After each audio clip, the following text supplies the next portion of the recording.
Good evening, councillors. We'll start with our customary few moments of thoughtfulness in silence. Thank you.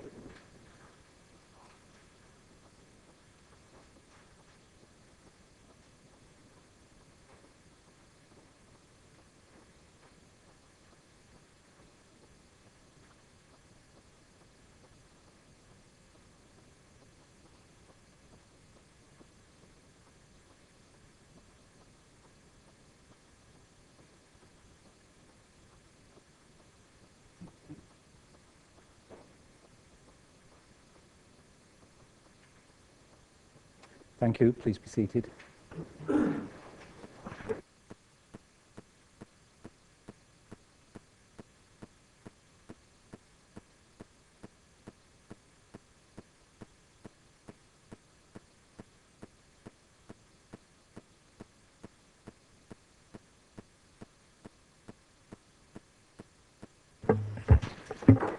Okay, we'll start off with the most exciting bit. Fire evacuation procedure. No fire alarms are scheduled for this evening. Therefore, if the fire alarm sounds, please evacuate the building immediately. The fire exit is located at the rear of this room. Go down the back stairs and meet in the War Memorial Park. Thank you. I thought I might know that off by heart by now, but I still haven't got it. Apologies for absence. Do we have any apologies for absence? Councillor James. Councillor Washbourne and Councillor Regan. Thank you, Councillor James. No others? Certainly looks a fairly full chamber. So that's good. Thank you. Declarations of interest. Any declarations of interest? Not at this point. Good. The minutes of the previous meeting, that was the one on the 7th of February, pages 3653 to 3658. Can I sign those as a true and correct record? All in agreement? Thank you. I take it you are. To receive announcements from the Mayor and the Chief Executive. Well. We do have a few announcements, starting with some on the more personal and human level. And that is, firstly, Councillor George Hood. Where's he gone? Why are we calling upon you, Councillor Hood, I wonder? Well, you've hit the headlines recently, haven't you? Yeah, and you're not even signed up for the Mayor's special celebration of long-standing marriages. But, well, that's very good, and I hope we'll see you there. For those that don't know, Councillor Hood and Davina tomorrow will have been married for whatever a 50th wedding anniversary is, and that sounds pretty, a golden wedding anniversary is, and well done, and as I know, that's no small achievement.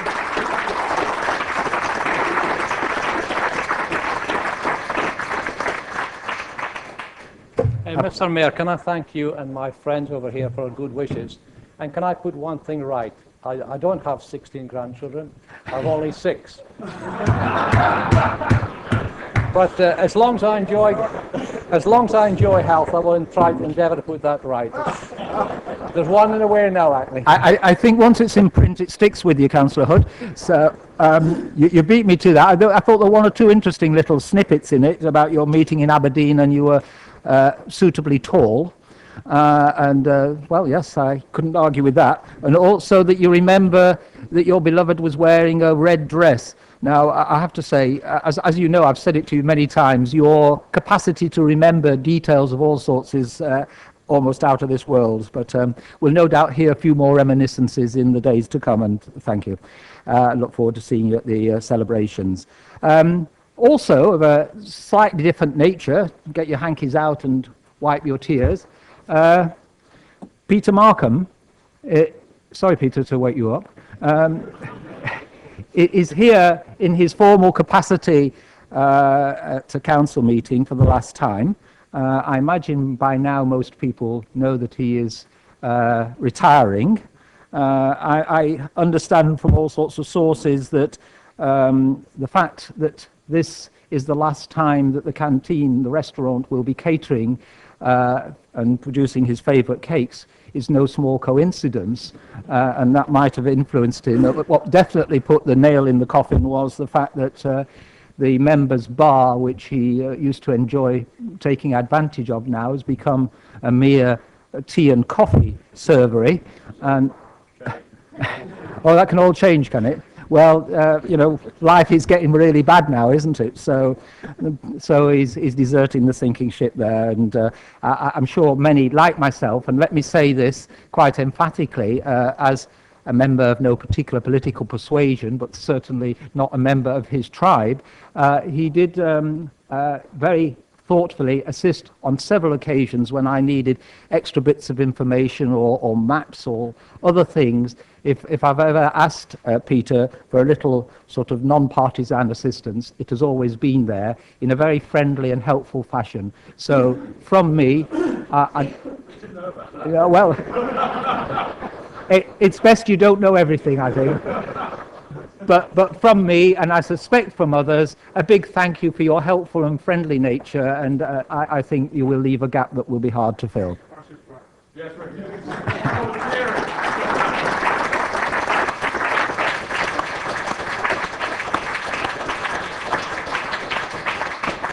Speech, eh? Just moving on to something, I think that the Chief Executive doesn't know what I'm going to say, but I think he's a little apprehensive because I'm going to say something about telecoms masts.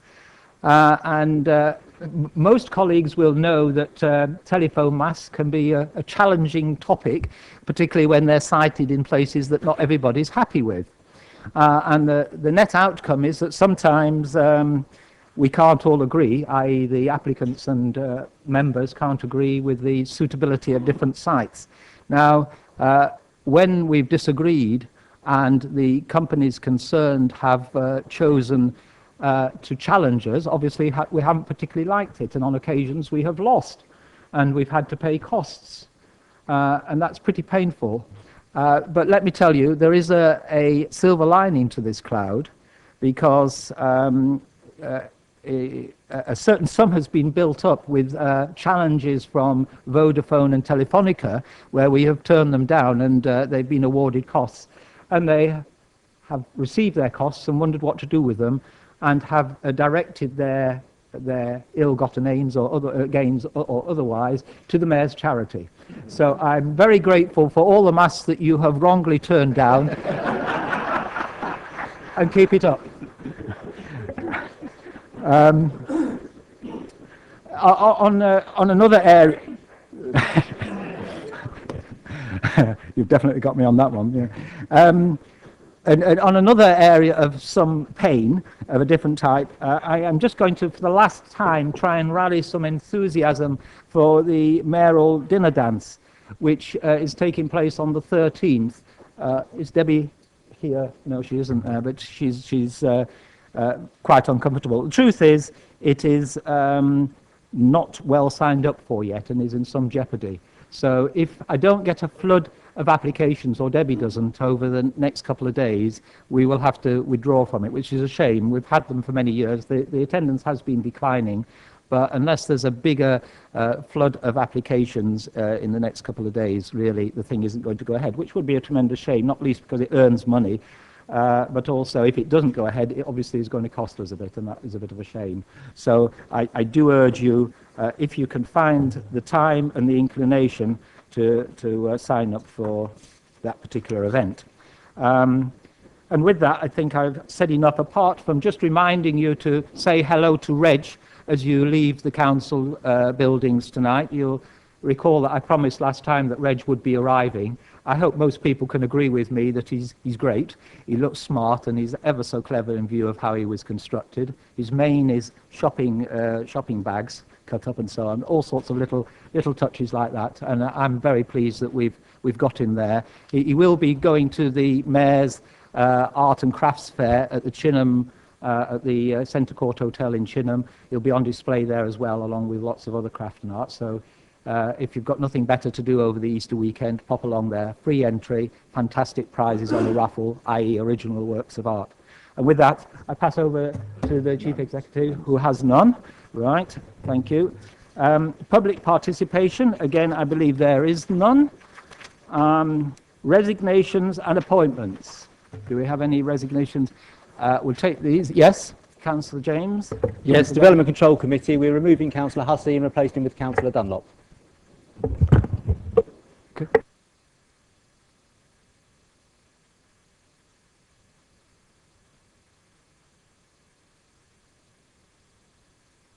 Councillor Marks.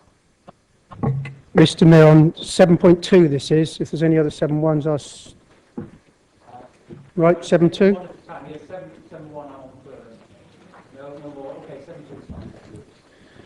Councillor John Isett off of the Basingstoke Voluntary Service, please, and Councillor Hayley Ishus back to replace him. Any competition for those places? Once the resignation is put, we have to throw it open. No? So, all in agreement then with those switches. Thank you.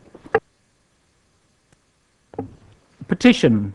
We have two petitions on similar topics. The first one, please, to be presented by Stephen Nielsen.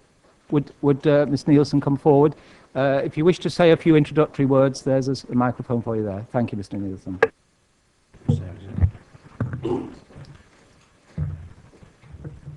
Thank you. I'm here today to present a petition. This is to the members of Basingstoke and Dean Borough Council.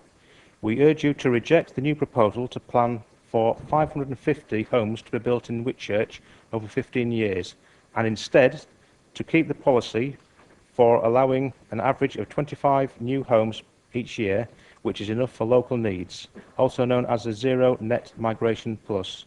I've got 61 signatures there. The petition is really about numbers. I'm not here to discuss where these houses are built. In fact, I live very close to the Blosswood development, which I think is the first priority for housing at 150. So it's purely about numbers, not locations. I'm concerned what it will do to the community. Space at two schools, increase in traffic, big increase in population, the loss of the rural nature of the town, and the imposition from the Basingstoke and Dean Borough Council put on them at very short notice. People from Basingstoke will be forced to locate in Whitchurch. They won't want to come to Basingstoke because to Whitchurch, because the houses won't be in Basingstoke, they'll be in Whitchurch, and if they're not happy in Whitchurch, we don't want them in Whitchurch. I believe that the number of houses, 350, was actually worked out with Council Watts, and as some sort of a tally with the planners' numbers as well. So 350 is a proportionate number we need for Whitchurch. The problem appears to be due to a lack of an overall plan for housing. It seems that the councillors in Basingstoke are dumping houses on Whitchurch. It seems to be a last-minute panic move, and there's been no consultation with this with the people for Whitchurch. That's all. Thank you. Thank you, Mr. Nielsen. That petition will be passed to the portfolio holder, in this case, Councillor Sherlock. Thank you.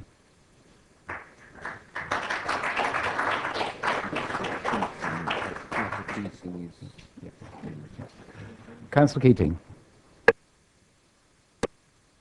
Thank you.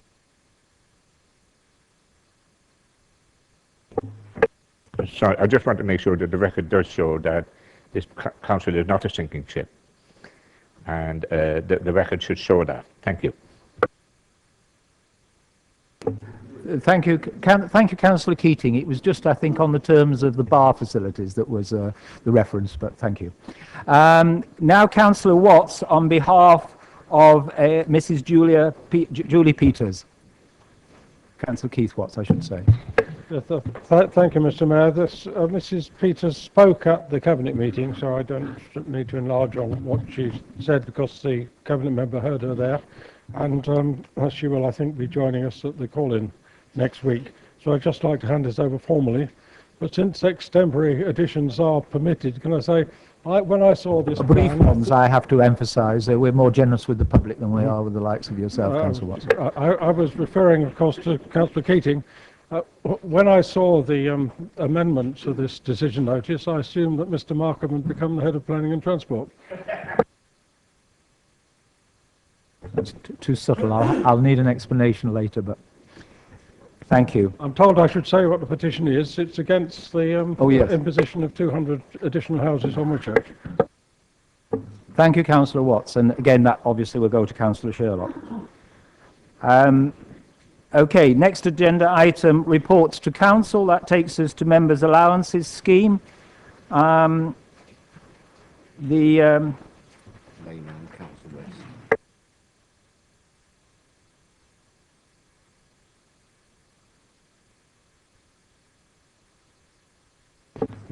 So let me start, before we enter into any debate on this, you will note from the order paper that the Labour group have moved an amendment to the officer report. In passing, though, unfortunately, that report contained a small error, and the diligent Councillor West has picked that up.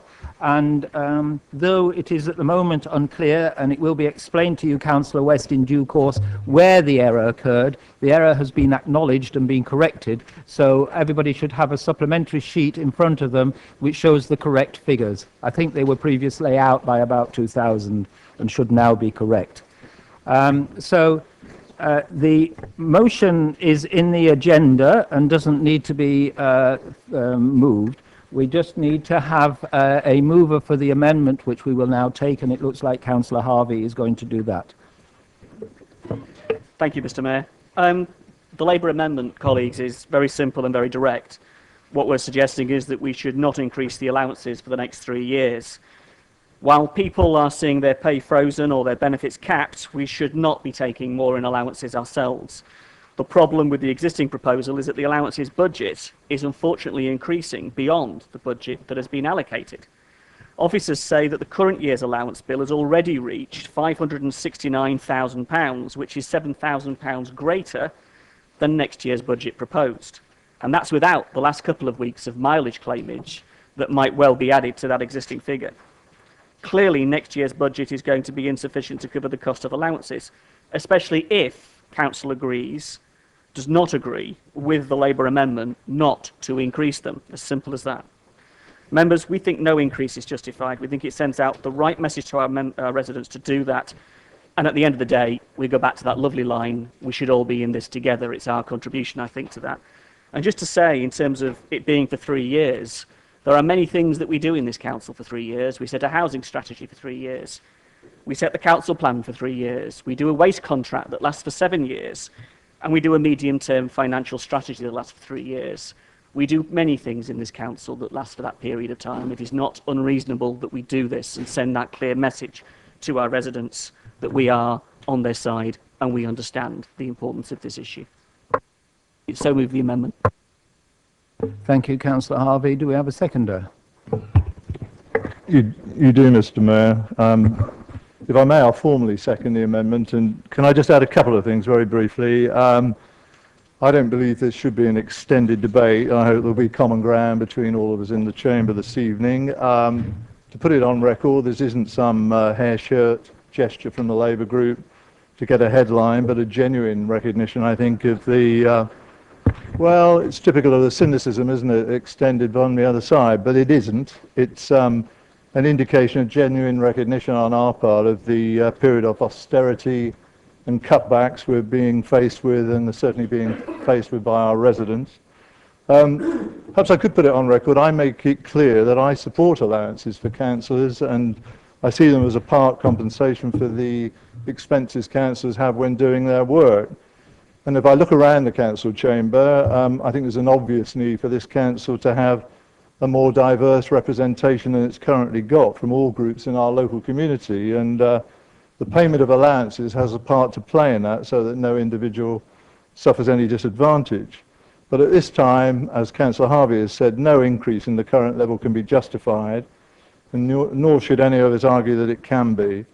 Importantly, our amendment calling for no increase during the next 3 years represents a cut in real terms to councillors' allowances. but it will save £90,000 per year, year on year.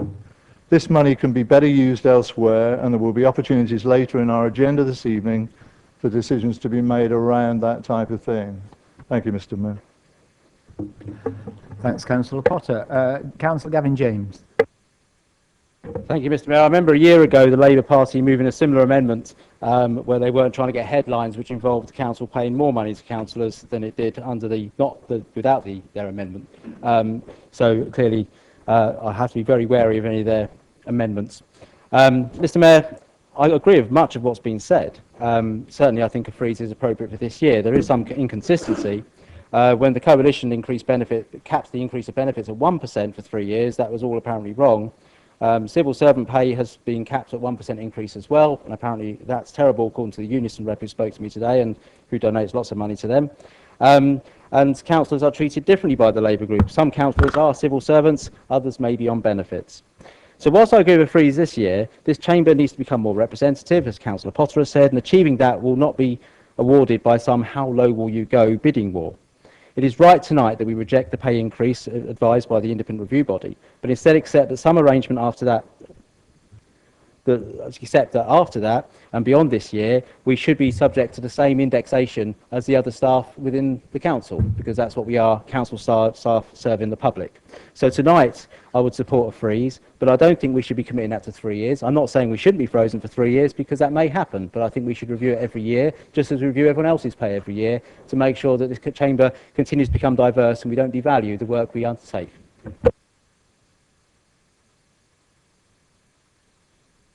I think you're seeking to amend the amendment in effect, so, okay, you want to put it differently.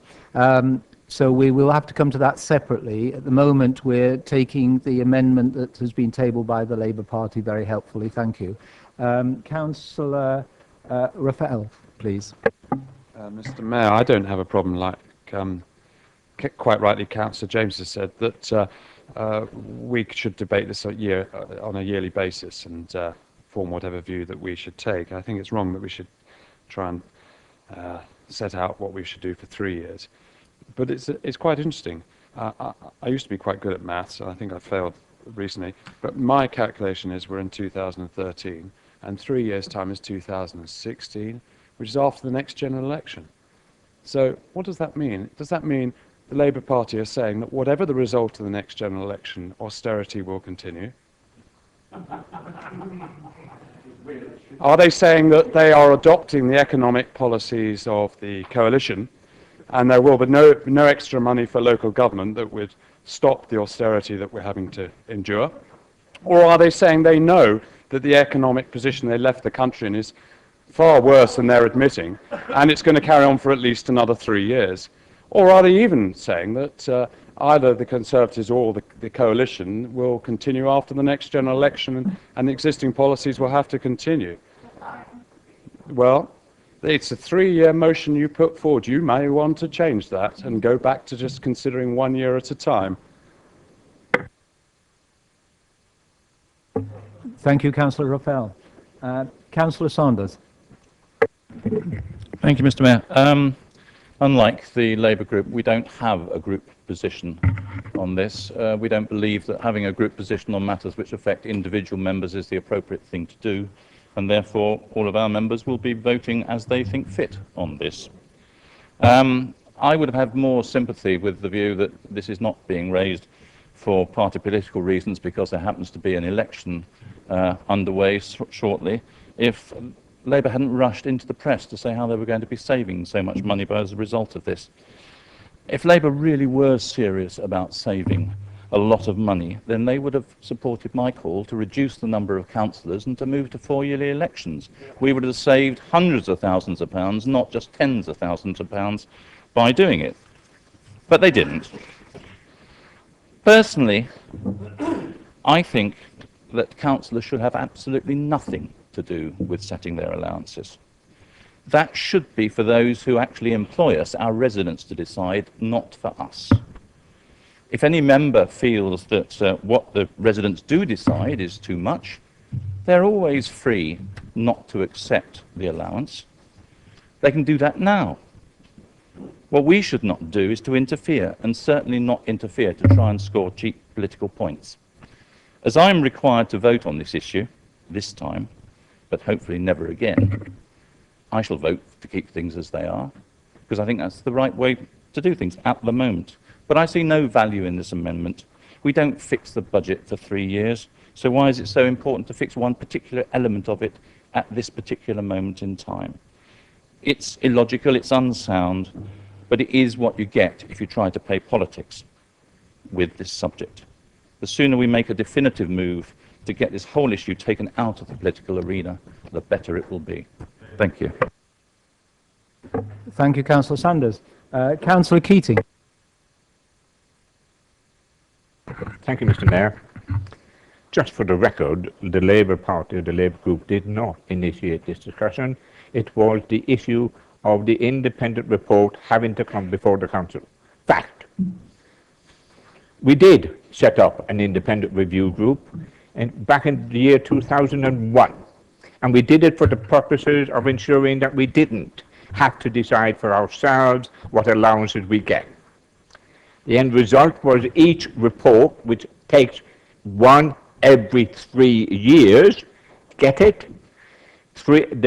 Each report came through, and we, the councillors, refused to accept the independent person's review more or less each time, because we collectively rejected the substantial increases that were proposed by the independent person's review. All we had to do, each 3 years, was accept the independent person's review, and we wouldn't be having this discussion. The reality is we've never, generally speaking, accepted the independent review because they were always too generous. And that's the case in this case too. The independent person review do not take account of the external financial circumstances, the government and the council. We have to. We have to. And for anybody to say we can live external to the financial circumstances we're in, they're in cloud cuckoo land. The people that elect us are suffering pain and agony financially imposed by you lot, and we have to recognize we shouldn't be asking for more. Their lot, okay? But thank you, Mr. Mayor. Thank you, Councillor Keating. Councillor Mitchell. Thank you, Mr. Mayor. I'm slightly puzzled by some of this.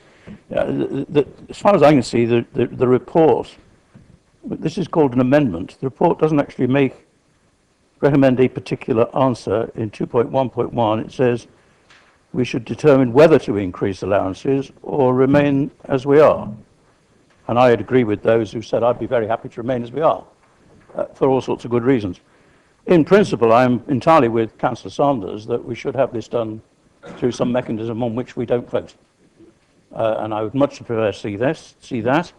The idea that we constantly disagree with those who advise us seems to me nonsensical. However, in the present economic situation, where people are having pay freezes and pay reductions in some cases, and very modest pay increases, I think it would be wrong for us to vote to increase our allowances.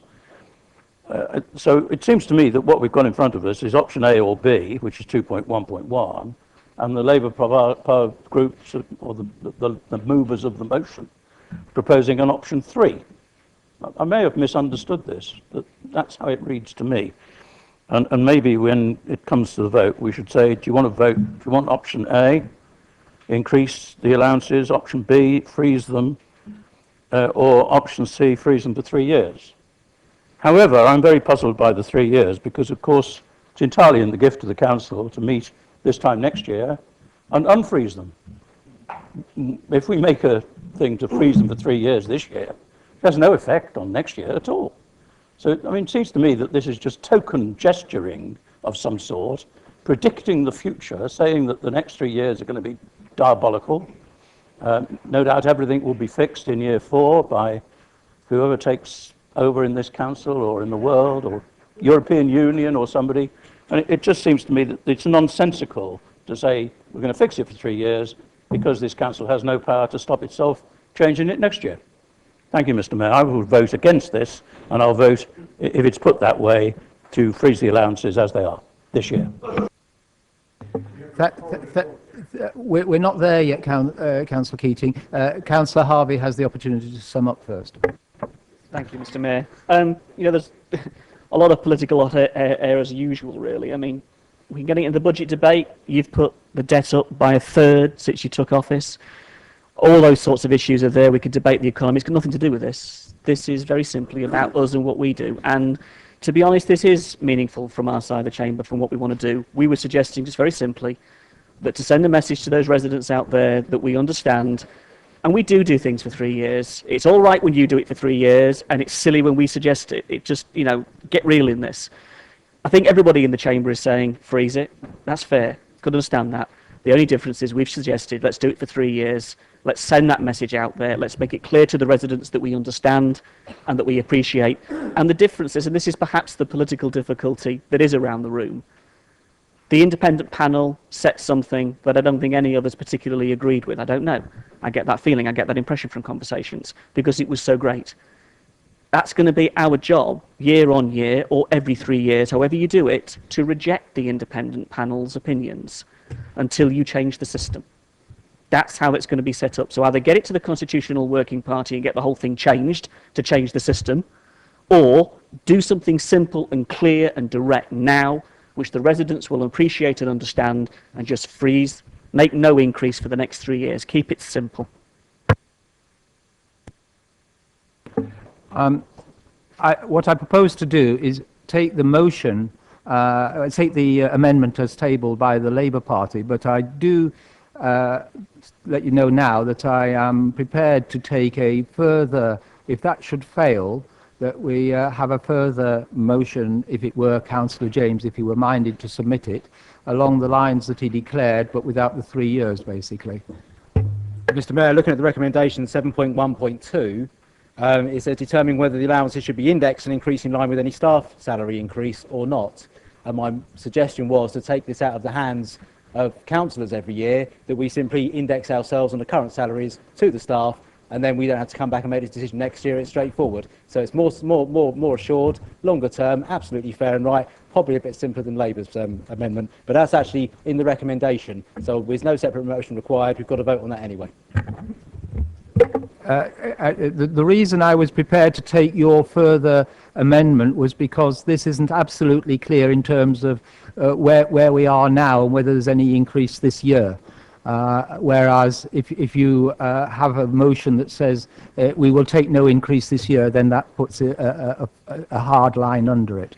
But that's entirely up to you. We can carry on with just the amendment as tabled, and then if that fails, we just go to the motion as in the order paper, or the recommendation as it is. Is this a real point of order, Councillor Keating? I beg your pardon, Mr. Mayor. I simply wish to request that we have a recorded vote. Thank you. You did say that, and thank you. Yes, thank you. Councillor Rappel. If it assists, I agree with you that there is no motion here. There's only one that's been proposed. We vote on that. If it succeeds, then that's the job done. If it's not, then we look for an alternative motion. If Councillor Gavin James wants to propose what he's suggesting, I'll second it. Thank you, Councillor Rappel. It was that in the debate there seemed to be sympathy with that approach, and I was just making it known before people vote that I was minded to allow that route to be taken.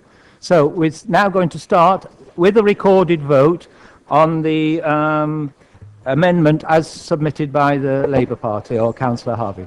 So, Mr. Chief Executive. Thank you, Mr. Mayor. Recorded votes on the amendment: for, against, or abstain. Councillor Mrs. Baker. Councillor Barnes. Councillor Miss Bean. Councillor Beerman. Abstain. Councillor Bound. Councillor Mrs. Burgess. Councillor Miss Cherrett. Councillor Miss Court. Councillor Cousins. Councillor Mrs. Cubitt. Councillor Day. Councillor Donnell. Councillor Dunlop. Councillor Miss Eachus. Councillor Eyre. Councillor Finney. Councillor Mrs. Frankham. Councillor Frankham. Councillor Gardner. Councillor Goddison. Councillor Golding. Councillor Gurdon. Councillor Harvey, Councillor Hood, Councillor Hussey, Councillor Isaac, Councillor Ms James, Councillor James, Councillor Joe Ordner, Councillor Jones, Councillor Keating, Councillor Leek, Councillor Leeks, Councillor Marks, Councillor Miller, Councillor Mitchell, Councillor Musson, Councillor Mrs Ossleton, Councillor Parker, Councillor Peach, Councillor Potter, Councillor Putty, Councillor Mrs Reid, Councillor Round, Councillor Raphael, Councillor Sanders, Councillor Shaw, Councillor Sherlock, Councillor Mrs Still, Councillor Mrs Taylor, Councillor Taylor, Councillor Tilbury, Councillor Tomlin, Councillor Mrs Tucker, Councillor Gary Watts, Councillor Keith Watts, Councillor West, Councillor Miss Wardridge. Thank you. My gut feeling is that that's lost, but whilst the things totted up, perhaps one could think if anybody wishes to put forward a further suggestion. Otherwise, we'll go just to a vote on the recommendation as it's on the order paper.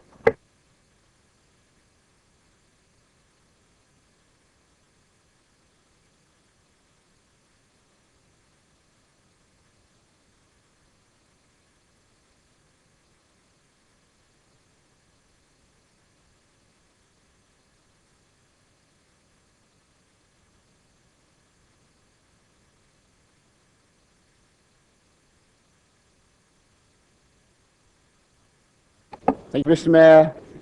The Order, please. votes for the amendment were 15. There were 12 abstentions and 31 against. Thank you. So that's clearly lost, so I'm now I'm going to go to moving the recommendation as it's on the order paper. There isn't a recommendation. It says recommendation. Yeah, but it's determining whether. Oh, right, okay. Yeah.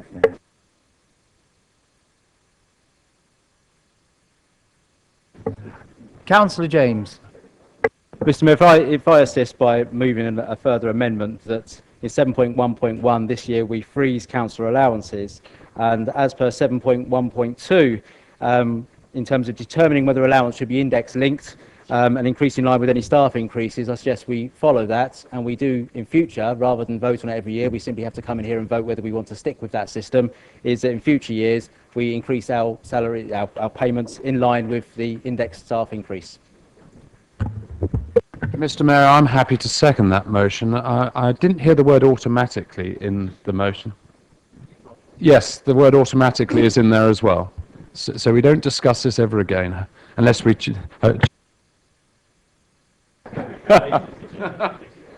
Right.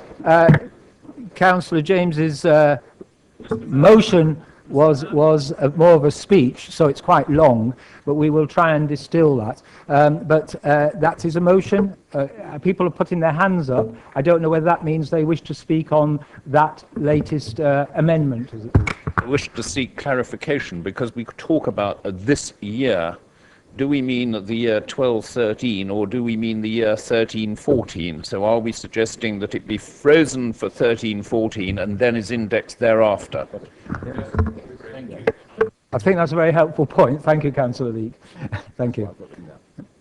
I saw another hand waving. No? Right. So do I take it, thankfully, that nobody wishes to say any more? It's all been said. That's good. Oh, there is. Sorry, Councillor Harvey.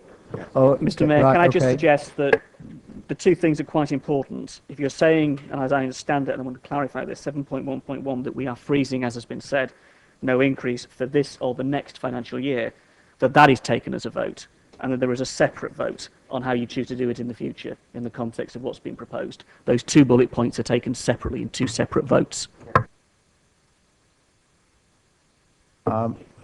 Well, I'm not sure whether it's necessary, but I've always said if there are separate points, I'm happy to take them They separately. are distinct things, and I think that's fine. Okay.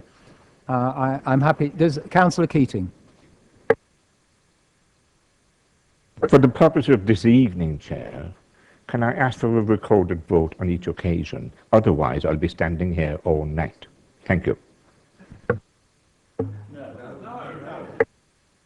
In which case, can I have a recorded vote, please?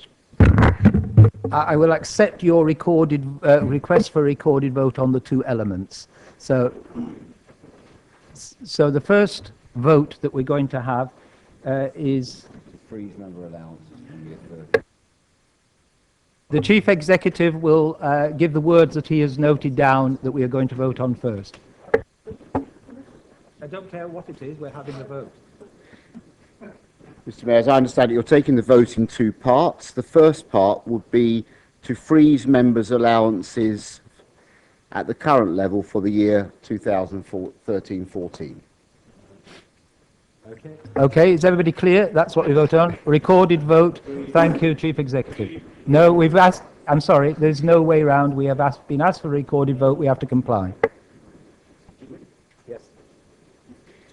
Councillor Mrs. Baker, Councillor Barnes, Councillor Miss Bean, Councillor Bierman, Abstain. Councillor Bound, Councillor Mrs. Burgess, Councillor Miss Jarrett, Councillor Mrs. Court, Councillor Cousins, Councillor Mrs. Cubitt, Councillor Day, Councillor Donnell, Councillor Dunlop, Councillor Miss Eachus, Councillor Eyre, Councillor Finney, Councillor Mrs. Frankham, Councillor Frankham, Councillor Gardner, Councillor Godson, Councillor Golding, Councillor Gurdon, Councillor Harvey, Councillor Hood, Councillor Hussey, Councillor Isaac, Councillor Miss James, Councillor James, Councillor Joe Wardner, Councillor Jones, Councillor Keating, Councillor Leake, Councillor Leeks, Councillor Marks, Councillor Miller, Councillor Mitchell,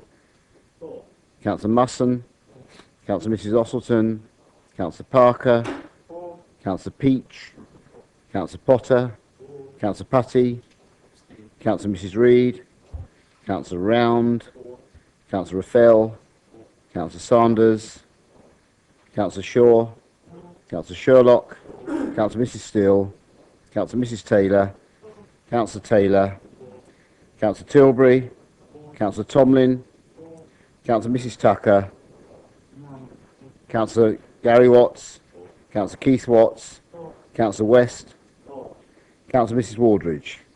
That's 55, 4 and 3 abstentions, Mr. Mayor. That was quick. I was going to suggest we moved on anyway.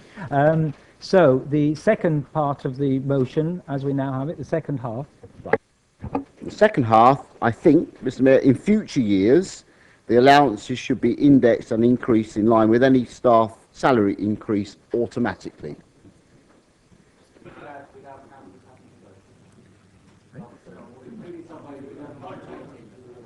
No, I think it's too important a matter not to vote on. Councillor Leake. I don't like the word future years. Could we please say from 2014-15 onwards? Right. Okay. Those in favour of that? What? No. I'm afraid you have to say it each time, which.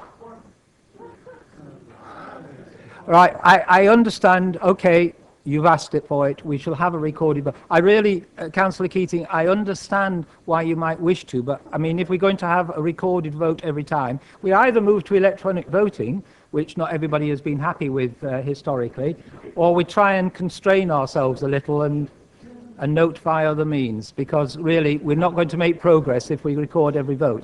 But, pardon? No, that's fine. And you shouldn't be sat down to arguing with me anyway. Councillor, Chief Executive, please. So, Mr. Mayor, this is from 2014-15. The allowances should be indexed and increased in line with any staff salary increase automatically. 4 against, abstain. Councillor Mrs. Baker, Councillor Barnes, Councillor Miss Bean, Councillor Bierman. Abstain. Councillor Bound. Councillor Mrs. Burgess.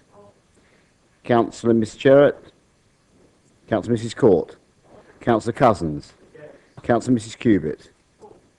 Councillor Day. Councillor Donnell, Councillor Dunlop, Councillor Miss Eachus, Councillor Eyre, Councillor Finney, Councillor Mrs Frankham, Councillor Frankham, Councillor Gardner, Councillor Gosden, Councillor Golding, Councillor Gurdon, Councillor Harvey, Councillor Hood, Councillor Hussey, Councillor Isaac, Councillor Miss James, Councillor James, Councillor Joe Ordner, Councillor Jones, Councillor Keating, Councillor Leek, Councillor Leeks, Councillor Marks, Councillor Miller, Councillor Mitchell, Councillor Musson, Councillor Mrs Ossleton, Councillor Parker, Councillor Peach, Councillor Potter, Councillor Putty, Councillor Mrs Reid, Councillor Round,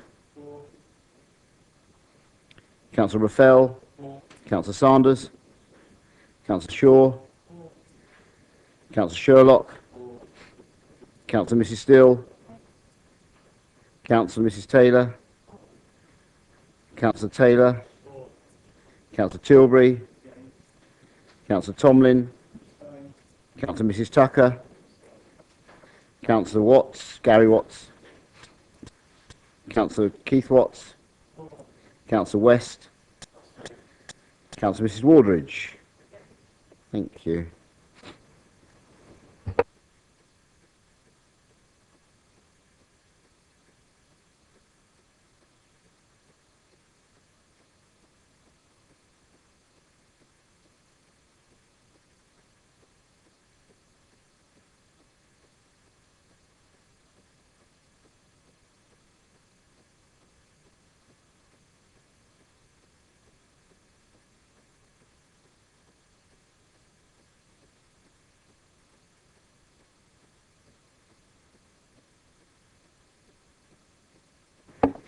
Mr Mayor, 4 is 24, abstain 19, against 15.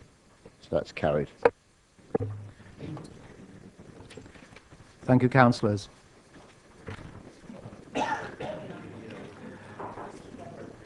Okay, little 2. Councillor Finney. I'm the council-appointed governor on the trust. I don't believe that gives me any sort of pecuniary interest. I won't be voting on this, but I will stay in the chamber. Thank you for clarifying that point, Councillor Finney. Excuse me, point of order. If you're planning to move, I think we still technically need to vote on 2.1.3 in order to approve the whole scheme, incorporating the allowances that we've now agreed. Councillor Golding, you're quite right. We're so pleased that we'd sorted that. All in favour of the... Thank you. Right. Probably a good thing not to be having to come back to it.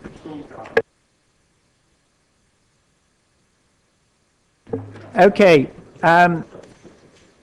You have the agenda, Appendix C. See the reason that this has come forward and the request from Quick QMC. Do we need to have a debate about it? Councillor Ayres.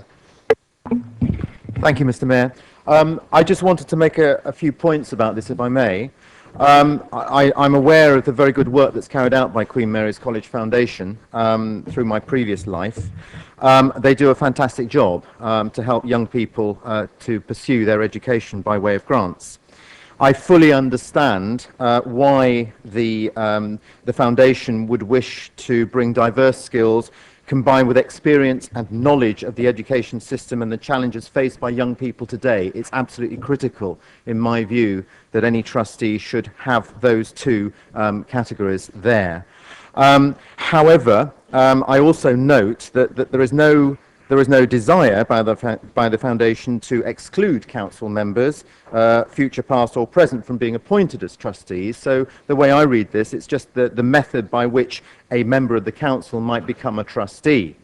I do, however, think it's perhaps a little premature for us to relinquish any rights that we currently have to appoint councillors to the trust until such time as the Charity Commission has been consulted and has made its judgment about a change to the Constitution. So I just wish to make that point, Mr. Mayor. Thank you. Councillor Eyre, do I take it then by that you are suggesting that the recommendation that's put on the order paper here should not be accepted for the moment? Mr. Mayor, I'm suggesting that we would maintain the status quo for the time being until such time as the Charities Commission has been consulted and has approved a suggested change to the Constitution. Thank you, Councillor Ayres. Mr. Mayor, I second that.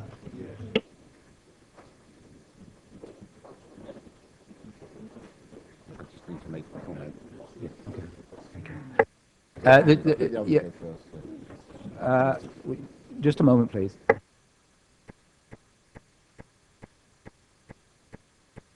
The Chief Executive is just going to clarify something, and then we'll take the hands that I saw a moment ago.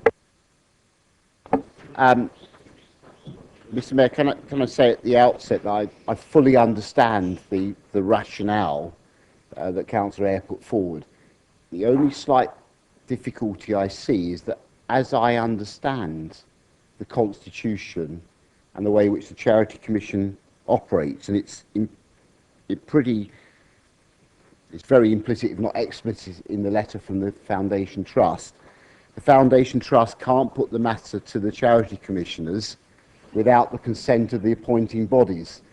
So it could be that we end up in a bit of a chicken and egg situation here, that the Charity Commission won't be able to comment without knowing the views of this council. I don't really want to have to say that, but and if you look at the paragraph 3.5 of the report, it's the last part of the indented section which says the Charity Commission will not sanction any changes without the agreement of the appointing bodies. I mean, I'm just wondering whether, I don't think there's any urgency in this matter, if full council would agree that if we seek clarification on that point from both the Foundation Trust and the Charity Commission, and then come back to the next meeting of full council with the answer, the clarification, then you can debate it with that information at the next meeting, if that would be right, Mr. Mayor. If that has a claim, we'll move that way forward. Does that address any points that were being put forward? Thank you. Okay. Councillor Mitchell.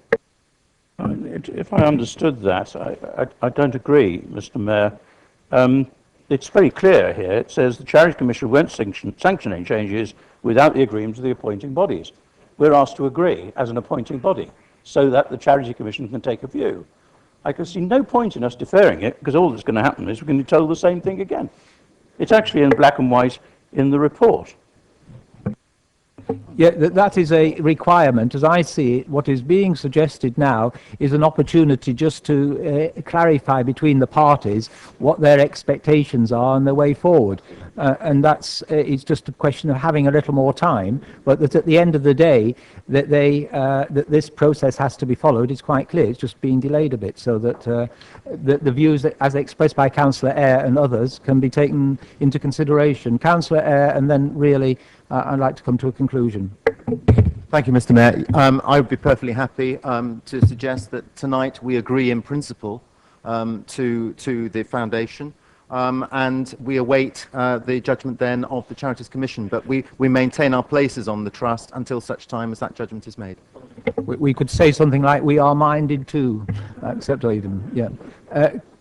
Councillor Baker. Thank you, Mr. Mayor. That was, in terms, what I had put my hand up to suggest beforehand, because otherwise, had we agreed tonight that we would maintain our places and wait until the Charity Commission, apart from the very good point that Councillor Mitchell just made, we would then have had to have had it back to this council to relinquish the post. So I think if we agree in principle, and so that our decision is then subject to the approval of the Charity Commission, I think that would be the most straightforward way forward. Thanks, Councillor Baker. Councillor Gardner, I think, was desperate to say something. Thank you, Mr. Mayor. Just a bit of clarification. My understanding is the status quo does remain, until the Charity Commission have received the results of our decision tonight to agree in principle, which is what the paper says. So there's no reason why we can't put it forward now, and then the status quo remains. The Charity Commission will make a decision, they will tell us what their decision is, and then the membership can be relinquished. If we take it forward along the lines that Councillor Eyre mentioned, whilst it's agreeing to what is necessary, I don't see any harm in doubling what is necessary. So if we go forward on the words which were agree in principle and await agreement of the Charities Commission, that addresses the point you said without, it's a double statement, but it doesn't do any harm that I see. So can I put that to members that that is the way that we move forward? I mean, thank you. Right. Now, moving on then to something that wasn't in the original agenda papers but has since been submitted. I trust members have had a chance to look at it. It's a separate document with the update sheet. Do I have anybody, this is not a recommendation from any member or the like, this is just an executive requirement. Does anybody have a problem with going forward along the lines of the paper? Just confirming you state it's agreed, that's right. Everybody's agreed, that's lovely, thank you.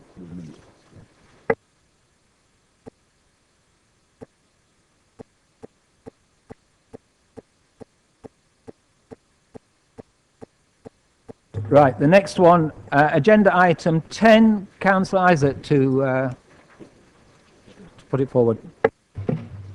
Thank you, Mr. Mayor. These are proposals to make changes to permitted investment categories in advance of proposed changes to our Treasury investment strategy, which will be coming forward to the Council shortly. Thank you. Councillor Parker. Thank you, Mr. Mayor. I'd like just to ask the portfolio holder if he would support the Liberal Democrat group view that this council should not knowingly allow monies invested on behalf of this borough's residents to be invested in countries or territories that have known poor human rights record.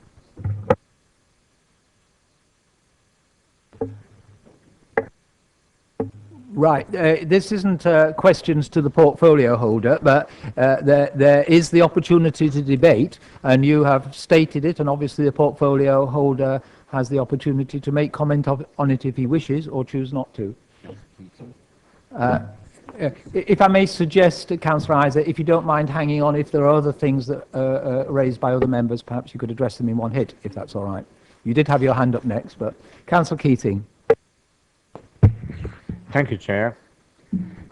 I sit in the ARGA Audit and Governance Committee, and one of the things that we discussed was this particular proposal.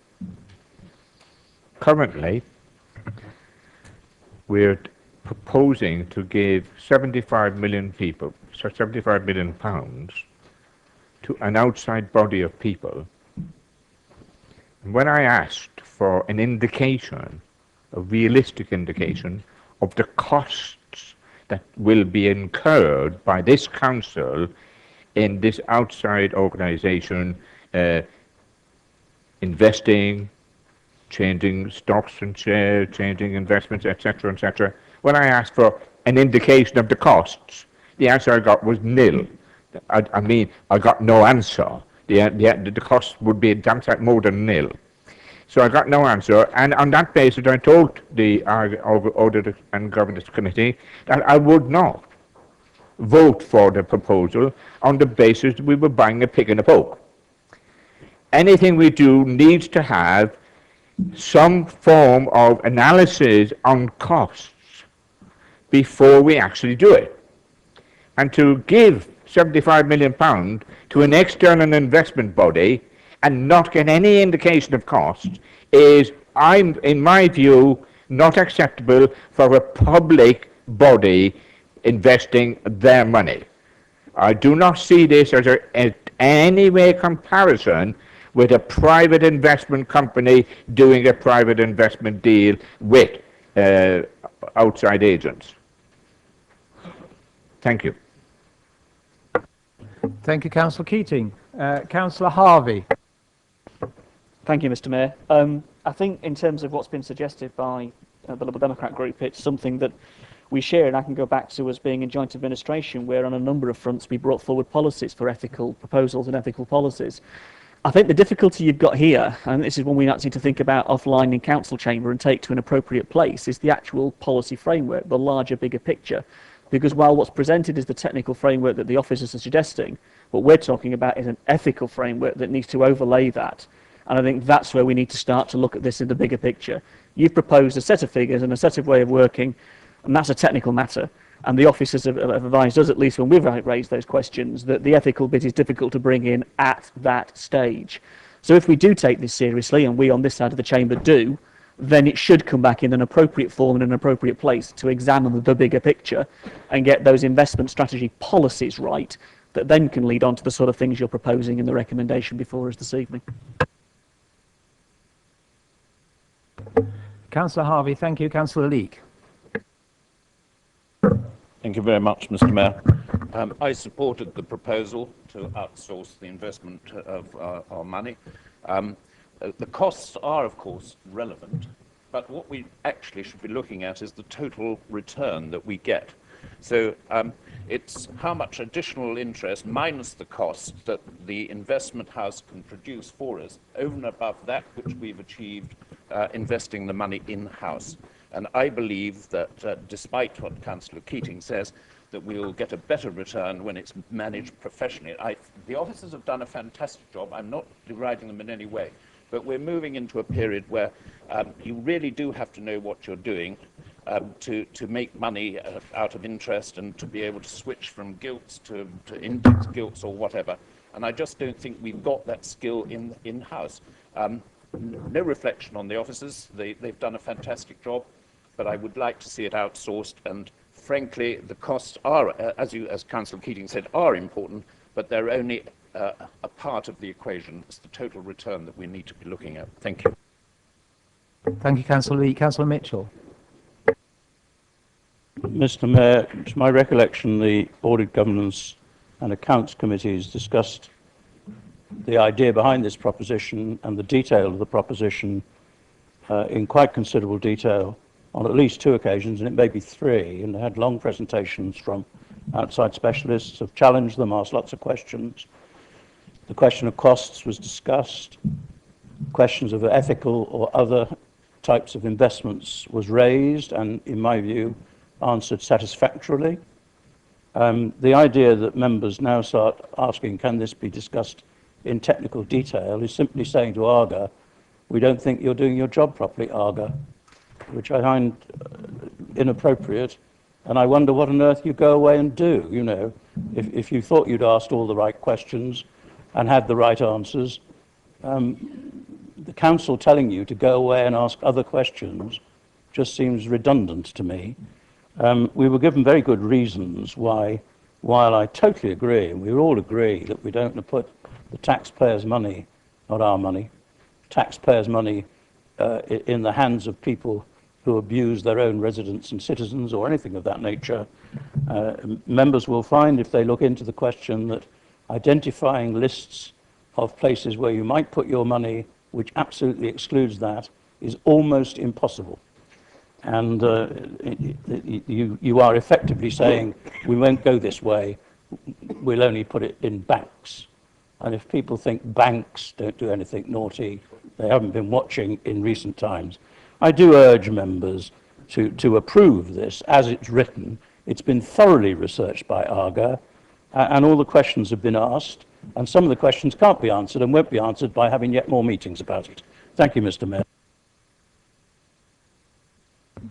Councillor Mitchell, thank you. I apologise to Councillor Parker. I was nodding that I'd seen you, but I can't call you again because you have already spoken and you weren't the formal mover.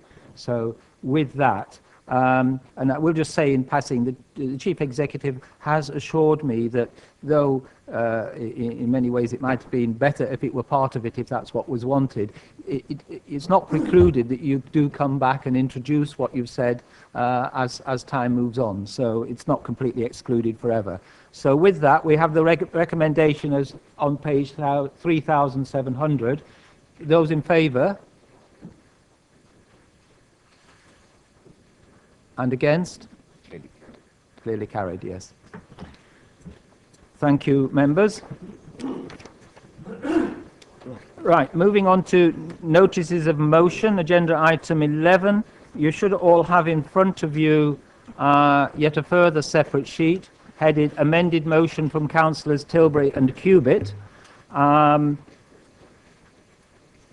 As the movers and possibly others know, there's been a bit of correspondence on this particular motion, and as with another motion on the order paper, it was suggested perhaps some different wording be used in order to align it with the Constitution. And a further wording has come forward as on the separate sheet that you have. I wonder whether, in view of the latest advice, Councillor Cubitt, as the mover, would clarify whether you wish to stick with the wording that's on this separate sheet of paper, or whether you are happy to accept that couldn't be fulfilled as on the motion. Sorry, Mr. Mayor, I'm not completely understanding what you mean. The amendments that we made were as a result of the Chief Executive pointing out that the wording that we originally submitted implied that the motion was voting on an executive matter, and after various correspondence and in view of what the Chief Executive said to Councillor Tilbury and myself, just to reassure the council that we weren't trying to get the council to vote on an executive matter, but that we were trying to vote in accordance with the Constitution and explicitly in regard to paragraph 3.16.5a. That's why the words were amended. Are you now saying that that's not permissible? I am saying that we can debate it, but at the end of the day, we cannot require that the situation be changed. There are two good reasons for that. One is that we don't have evidence before us, as one would have in a committee meeting, to discuss the merits one way or the other of the housing numbers or the way forward that is being suggested in the motion.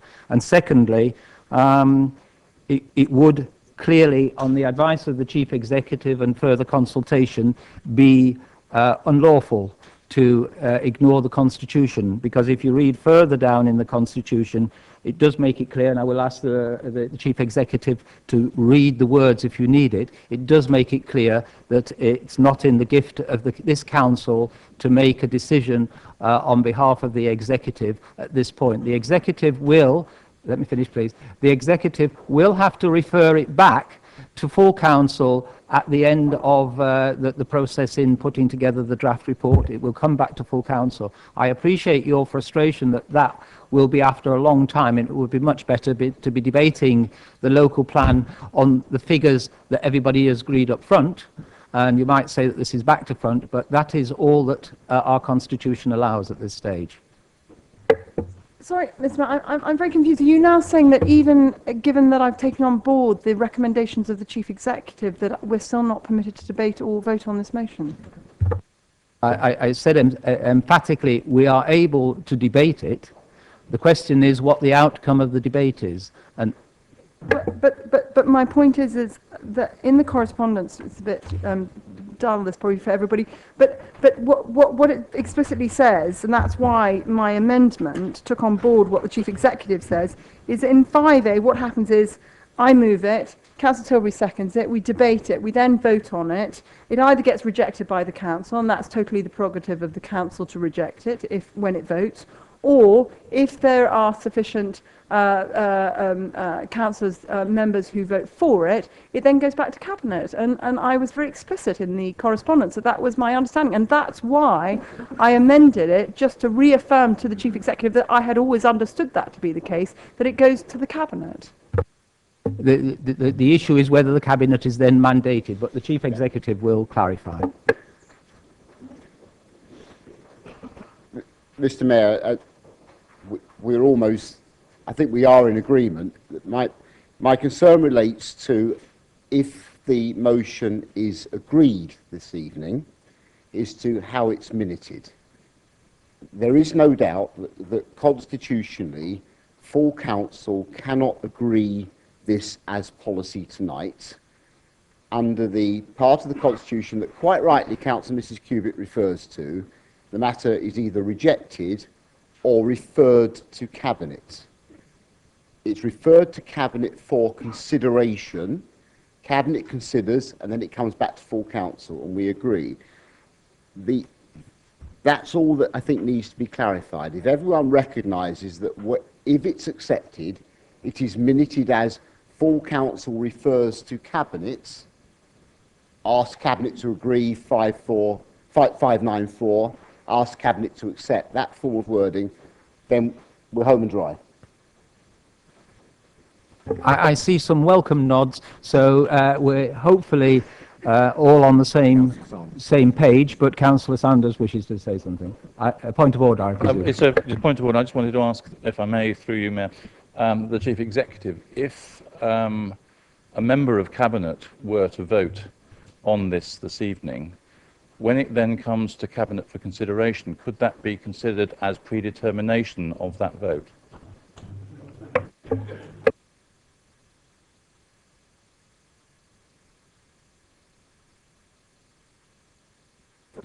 No, in a sense that reinforces the point that we're home and dry, because it's being referred to Cabinet for consideration. Cabinet then considers, with all the relevant information before it, forms a separate view, informed by the wishes of Council, and then brings it back. Right. I hope we can now go into the debate, and this is now, as on the separate sheet, which, as I say, is headed amended motion. So, Councillor Cubitt, please can I remind members we only have 20 minutes for this debate. 20 minutes. Yeah. Thank you.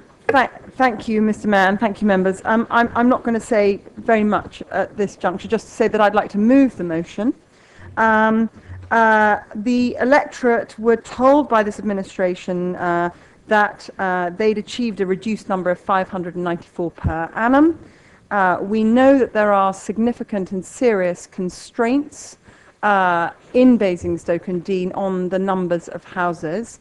We also know that we've been building way in excess of any of the other neighbouring boroughs have been building, and even at 594 will be one of the highest in the area, 10 houses less than Reading at their number. So the NPPF is very explicit. It states that we should be putting forward sustainable development, and all I'm urging the members to vote on is that we remain at the 594 until the council can prove that it can overcome the serious inhibitors that we know exist, such as the sewage, the water, the roads, etc. So thank you very much. Thank you, Councillor Cubitt. Sorry? Yes? Thank you, Mr. Mayor. You did say that you advised us that this can only be a debate that takes 20 minutes, and I would just refer you to our standing orders 316, that it is 20 minutes after it has been moved and seconded. That's absolutely right. Sorry, I was not suggesting anything different, but I take your point. Thank you for clarity. So, Councillor Tilbury. Thank you, Mr. Mayor. Yes. I mean, this has largely come about after, I raised this at the Cabinet originally when we were going to find out about the housing numbers. And I think at that time we assumed that we would vote on this. In fact, I think Councillor Marks was there and said, well, when this goes to council, they're not going to vote through these numbers. And it was only about 2 weeks later after the call-in period, I thought, we're probably not going to get an opportunity to vote on these numbers at some point, which is the case. I raised this again at the 3-day P&L one right at the beginning. So, well, at what point will we as councillors have some input into it? The Cabinet have decided these figures, and we know that we've seen the paperwork on that, but that's, so that was that's why this motion has come here. But as the wording suggests, this is not an attempt to stop house building in this borough. It is merely an attempt to reduce the current build rate to a level the environment and the infrastructure can actually cope with. As it also suggests, even 594 is far more than most of our neighbours have been building. The current 770 figure is produced by adding the number of houses required to meet the natural growth in population, which we're told is 390. We also make estimates for the level of inward migration, 202, 213. Add them together, you get 592 or 603, depending on which way you add it up, not 770. Therefore, a housing number of 594 will not prevent our children having a home, nor will it prevent economic growth. So where did the remaining 170 or so come from? This figure comes from the additional need due to a reduction in average household size. Over the past 10 years, we are told this is reduced due to people living longer, more smaller houses, all sorts of various reasons. But while the most recent census suggests this reduction is real in Basingstoke, given that we only have 2 points on a graph, we have no way of knowing if it will continue going down or whether it is, as the case is our neighbours in Winchester, Hart and Rushmore, it's actually going back up again for a number of reasons. There are many reasons for this. The so-called bedroom tax is intended to drive up the average household size, and the continuing economic problems of the UK are undoubtedly returning the country to the days when private rental displaced social housing. This is all having an impact on average household size. And despite what we are being told, building lots of flats and smaller properties did reduce the average household size in the last decade, and you can actually work it out, and I've done it. So had we not done it to the same level, our average household size would have remained fairly static, which is the case across the country. We're told it's falling. Actually, look at the figures. It's actually going back up again across Great Britain as a whole. And neither do I have much faith in the census itself.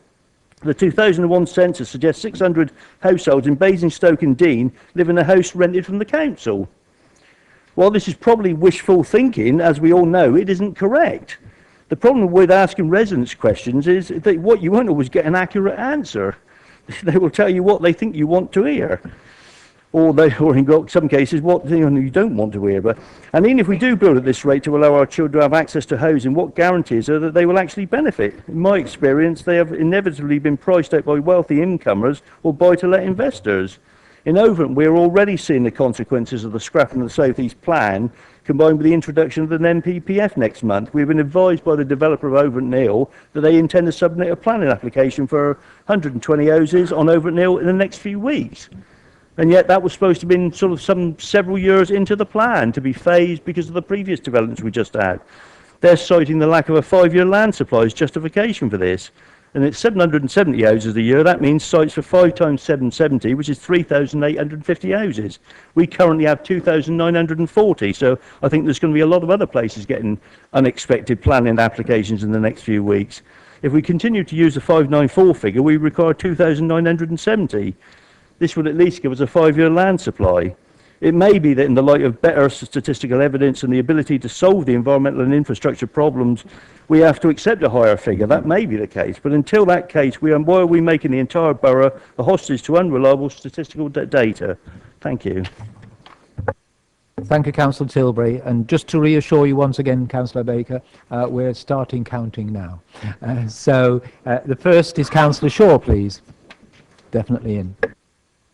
Thank you, Mr. Mayor. Speaking against the motion for 3 reasons, really. I was tempted to agree with it for pointing out that the Conservatives have, of course, done a major U-turn on this particular issue, but putting that on one side, there are 3 issues with the motion, really. One is that I think it's a mistake, to look elsewhere, to sort of say, well, so-and-so's had such and such a number, this other area has had such and such a number.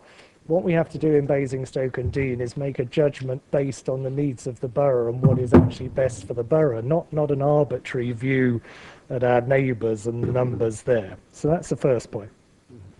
Second point is that I think it's wrong as well, to single out the water cycle study and to use that as the major determinant of our view on housing numbers. And I think it's, although the issue of water quality is an important one, I don't think it should be the sole consideration in this instance. And thirdly, I think it's absolutely critical that we base our discussion and decision on this kind of issue on the basis of genuine evidence. Our group has been pretty consistent in terms of its view of the issue of housing numbers. And I think the reason that we've been consistent on it is because at each particular stage we've been guided by the evidence.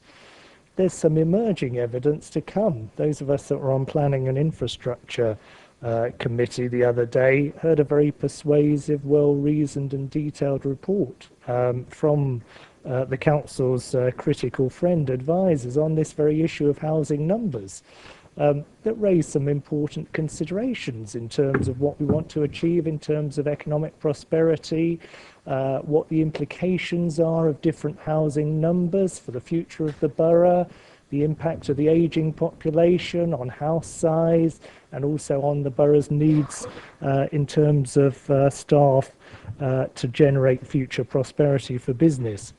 And at the Economic Prosperity Committee just a few days ago, we also discussed the whole issue of Basing View and the council's and the administration's desire to create 5,000 jobs on Basing View.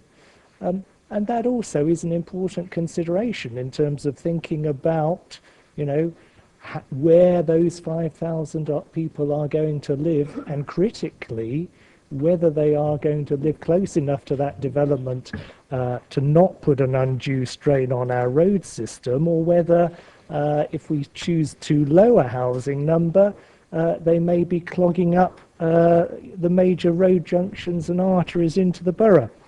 So I think it's absolutely critical that we take these kind of considerations on the basis of evidence, and it is wrong, in my opinion, to select just a few factors at this stage to chance on the number of 594 and seek to determine that as the correct number at this stage. So I shall be voting against this motion.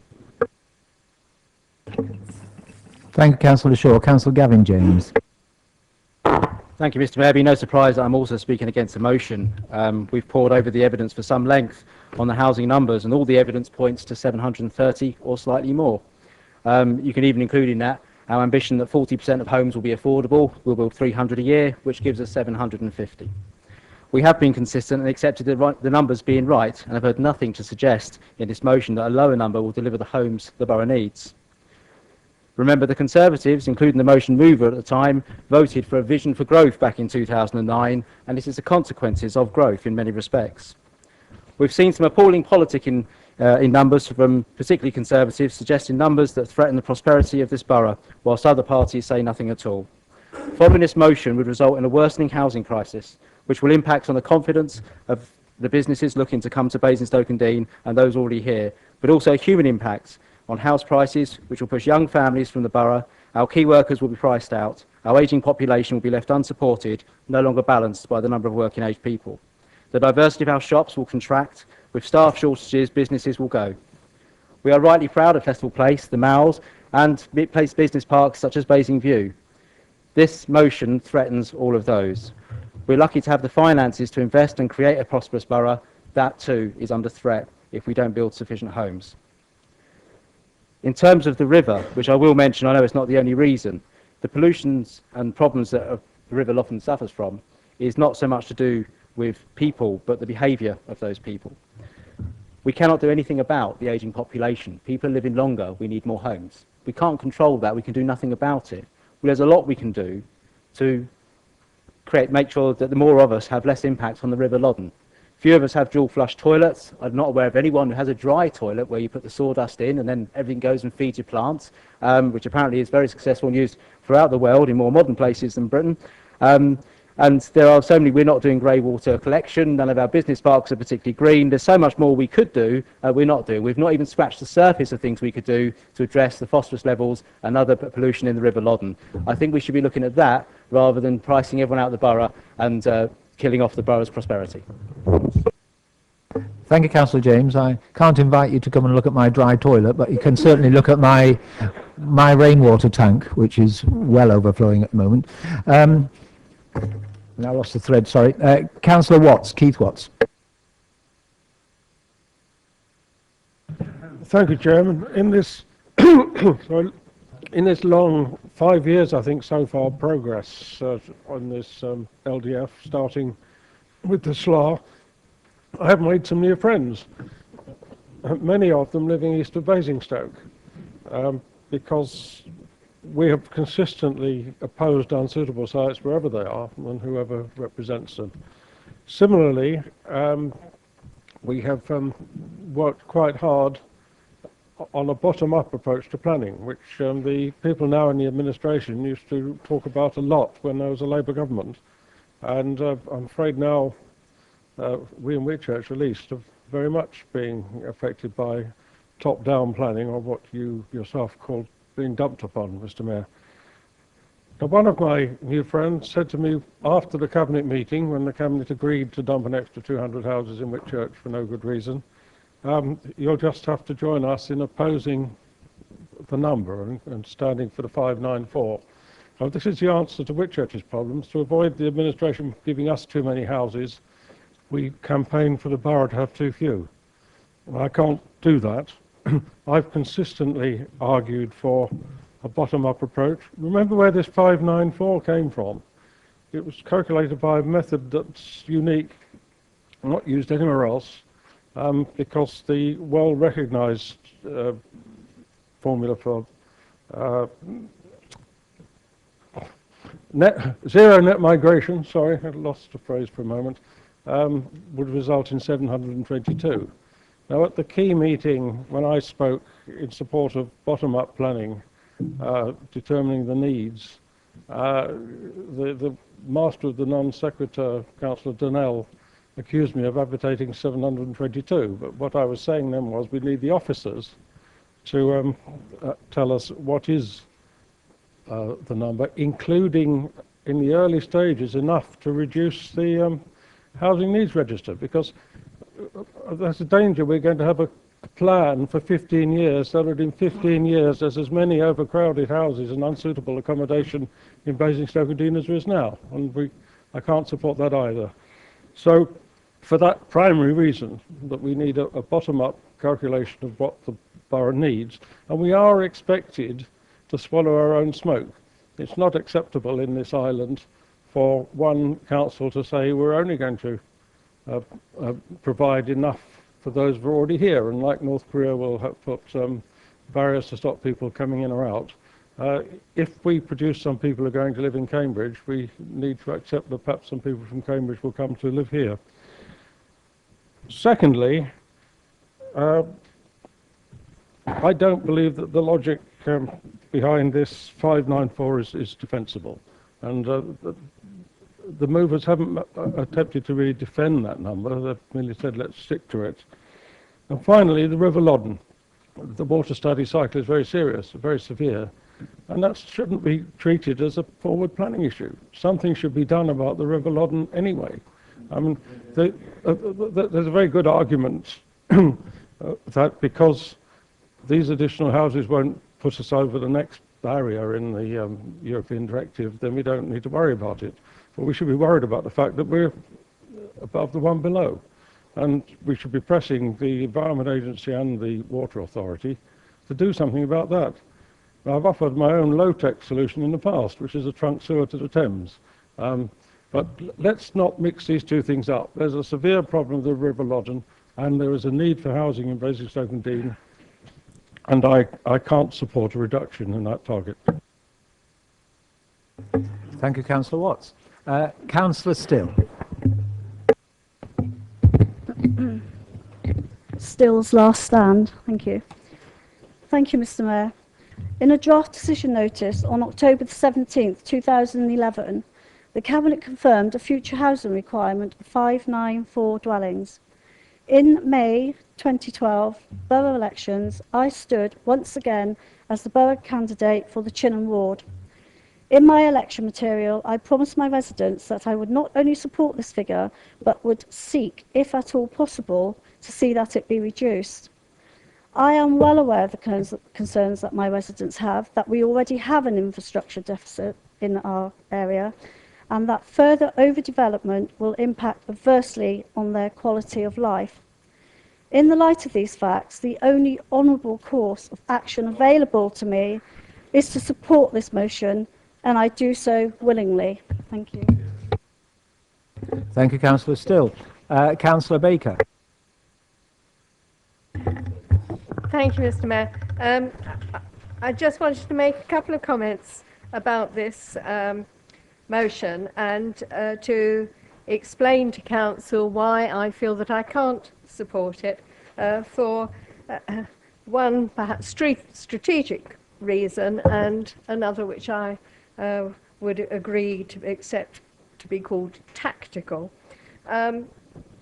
My comments are that I share many of the concerns that have been raised by the movers of the motion about infrastructure, particularly about the water environment, and being parochial, I tend to look the other side of the watershed and to the water quality of the River Test and its feeder rivers and the problems that are certainly very real in terms of sewage infrastructure in the west of the borough. And so I come from the same place that they're coming from with the concerns that they are raising. But I also have, looking on the strategic side, concerns with the people who come to me and say, my children can't afford to stay here, we can't find houses. And we cannot ignore the need and the demand that there is for housing in this borough. And I do not believe that we can achieve the strong economy that we want to see without having homes that people can live in, without them having to commute miles and miles and miles to get to those jobs. The jobs and the homes should go together. That's what sustainable development is all about. So I do have concerns about the draft local plan, but they're not about the number, they're about the distribution. And turning to the tactics, then I believe that the best support all of us can have for our own local patches is to have a strong and valid local development framework that sets how places are shaped for the future, that is one that is determined by this council and not by planning inspectors responding to appeal decisions. And for that reason, and particularly as my ward has so many Category 1 sites being put forward, then I want a strong LDF in place. And for that reason, I cannot support this motion because I very much fear that if it is carried through, it would result in planning by appeal across the borough. Thank you, Councillor Baker. Next, rushing on, Councillor Mitchell. Thank you, Mr. Mayor.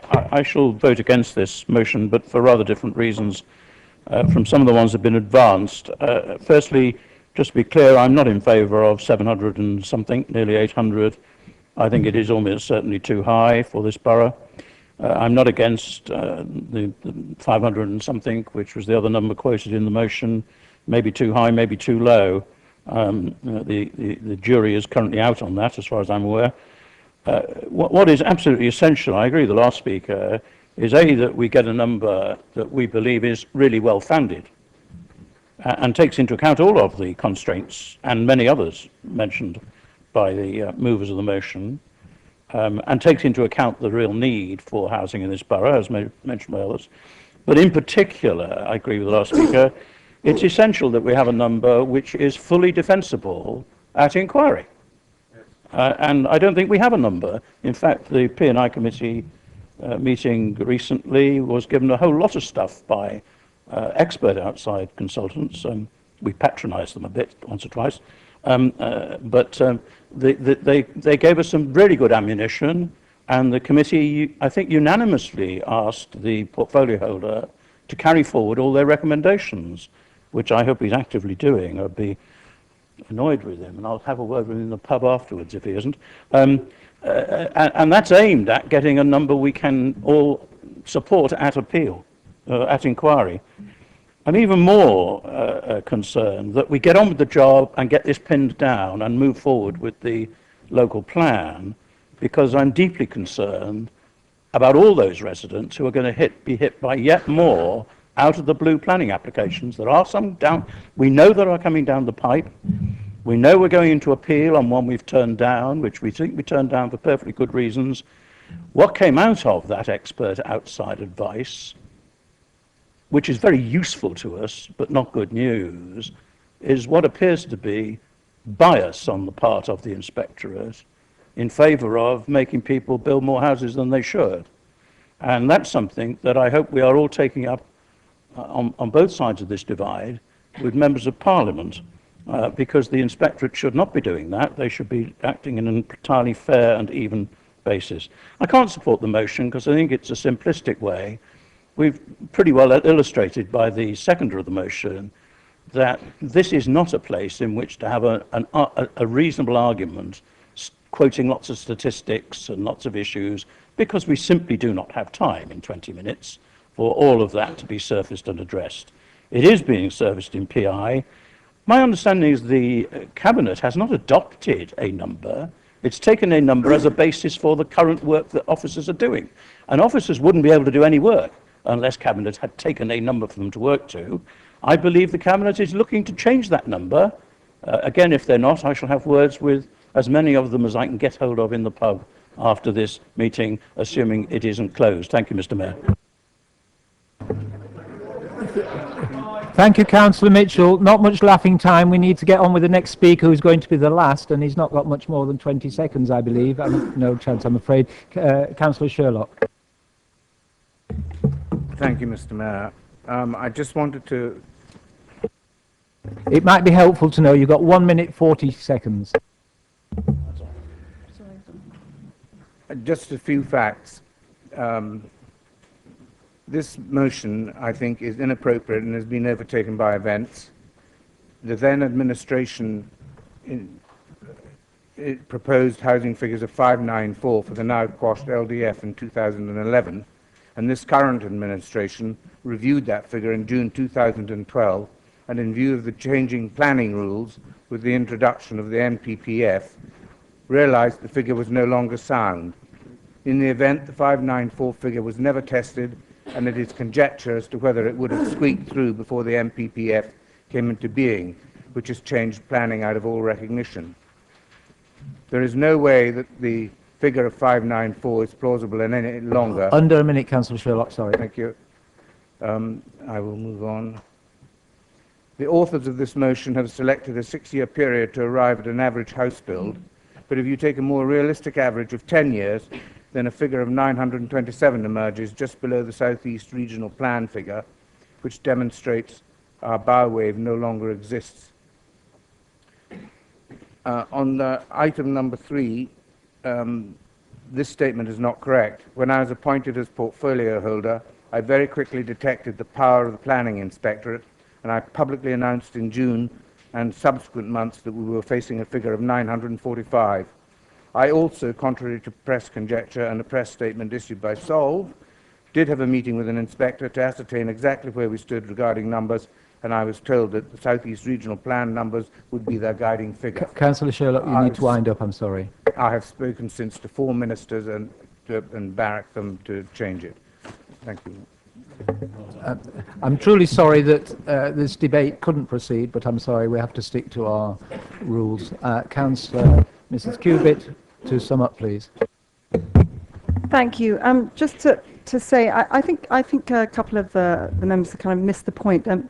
It's not to to destroy the prosperity of the borough, and it's certainly not to not build houses that we need to take the borough forward. It's that there are inhibitors that really affect the quality of life for our residents in the future. And the NPPF says, in its definition of sustainable development, under the United Nations General Assembly, defines sustainable development as meeting the needs of the present without compromising the ability of future generations to meet their own needs. Now, just to, as an example, if we were told that we had to build, say, for example, 7,000 houses per annum, on the arguments that many of you have said tonight, we'd build them because that is the more important statistic. And of course, that's taking something to an extreme, but it's often useful to look at the extremes to demonstrate the weakness in the argument. We know that we have serious problems. We know that we have a responsibility to not compromise the ability of future generations of Basingstoke. And whilst it's wonderful to say we must sort it out, if there's no obligation for us to sort out the problems that we have already, then I don't think it's sensible for us to be continuing to build at the rates we're going. And I think that it's very rich of Councillor Mitchell to say that we haven't approved 770. If there was an appeal today, the number that would be used and cited in appeal is 770, whereas had the administration kept the number that they had approved back in October 2011, then the appeals would have less ability to succeed than what is now the case, since the 945 has removed. So those are the facts. And it sounds like you're going to have an interesting time in the pub, because it sounds like you and Councillor Sherlock don't agree on the numbers either. Anyway, for those who will support what in fact I believe the majority of the electorate want, which is a reduced number, I thank you for supporting the motion. Thank you.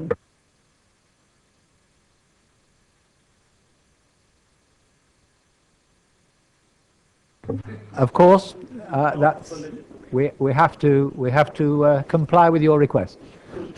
So the chief executive will take the votes.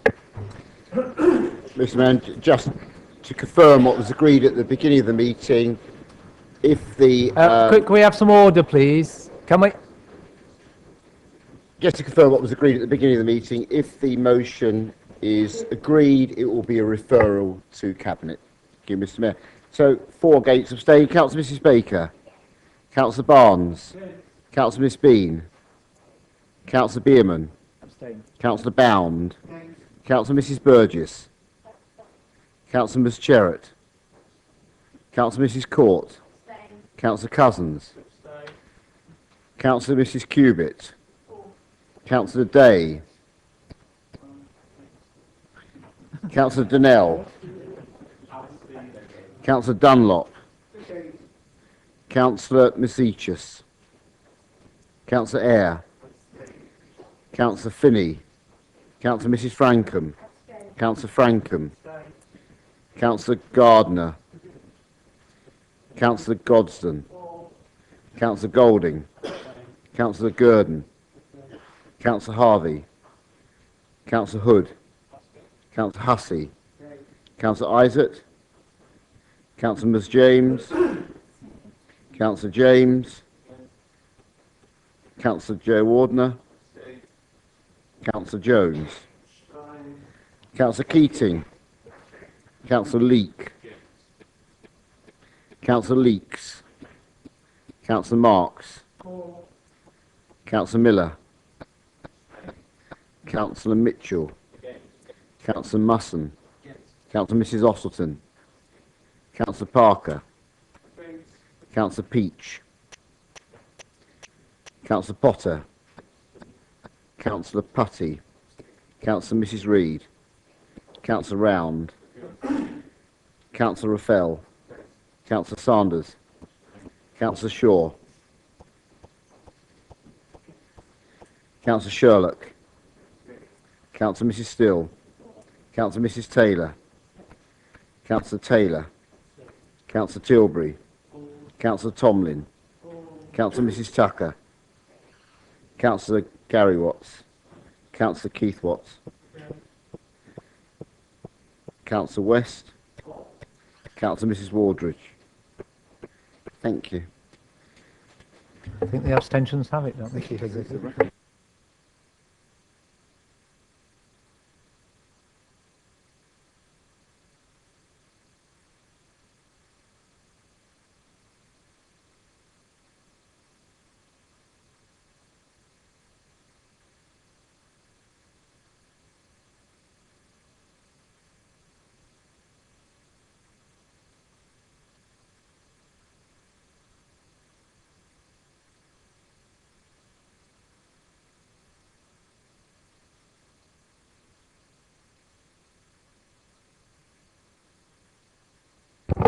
We're okay. Order, please.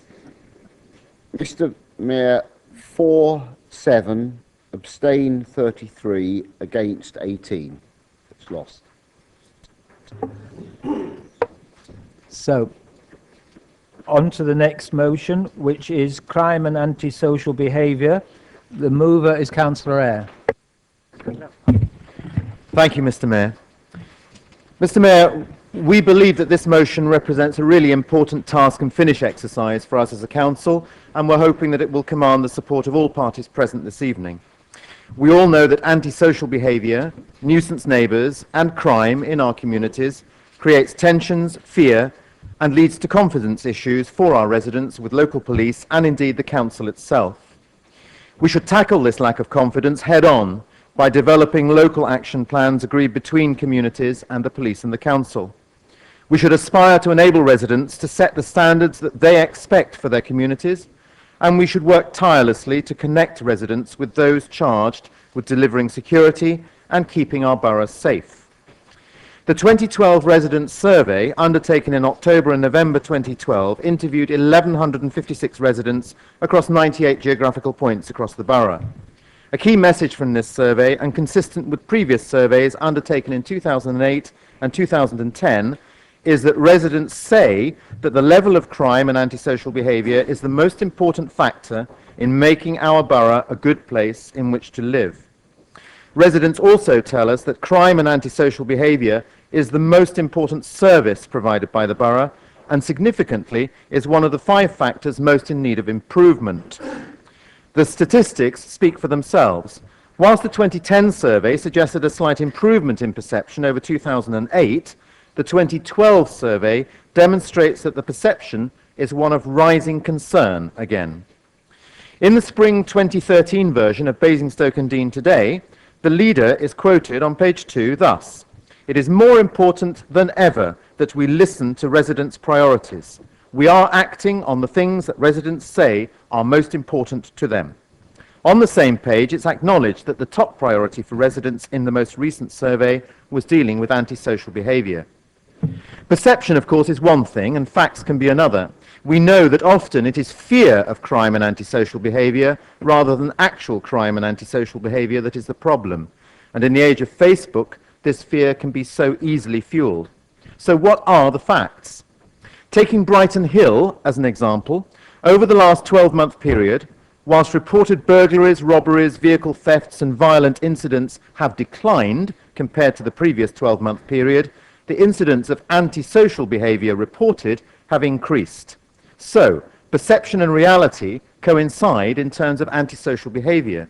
And this has been the issue for some time. It's not going away, despite our best efforts to date. What is the underlying cause? Is it because of recent cuts by the County Council to the police service? Basingstoke has lost 4 frontline officers this year, 2 rural and 2 urban. Is it because police officer numbers are at their lowest level in over a decade? Hampshire has lost 295 officers between March 2010 and September 2012. Is it because youth services in the county are being cut? When the connection service was ended by the county, so much damage was done to the support offered to young people in our borough. Is it because the Home Secretary wants to scrap ASBOs and replace them with a weaker power that doesn't come with a criminal record if you breach it? Is it because after nearly 3 years, all she has produced is a draft bill Thus, she's trashed the existing powers but still hasn't replaced them. Is it because she wants 3 separate complaints or complaints from 5 different households before residents get a response to antisocial behaviour? Is it perhaps because practitioners have been left in a state of limbo for more than 2 years because of the lack of clarity? Mr. Mayor, we really need to understand what is going on. We owe it to our residents to get a very firm grip on this issue, which is why we are proposing to establish a crime and antisocial behaviour scrutiny panel. This panel, in liaison with key partners, would undertake a focused piece of work to understand why residents believe crime and antisocial behaviour is in need of improvement in the borough and to research the issues and propose potential solutions. We need to do this because it is the top priority for our residents. Let's just remember the recent Ernst Young report, which of course is all too familiar to all of us by now. Paragraph 12.3, the Council may wish to consider the structure of its committees and whether they are presently constituted to provide an effective scrutiny function. So in this context, Mr. Mayor, we request that the Community and Wellbeing Ofcom oversee the proposed Crime and Antisocial Behaviour Scrutiny Panel. We ask for this issue to be referred to that committee in the first instance. Given that 2 scheduled meetings of this committee have been cancelled in the last 6 months, 3rd of October and 8th of January, it might just be that this proposal will give that committee some reason to exist. We've been accused on this side of the chamber of talking down our council and by implication our borough. We have an opportunity with this motion to establish clearly exactly how safe the borough is, where remedial action is required, how best to accomplish it. At the same time, golden opportunity to implement one of the recommendations of the Ernst Young report with regard to scrutiny. I urge you all therefore to vote in support of the motion. Thank you.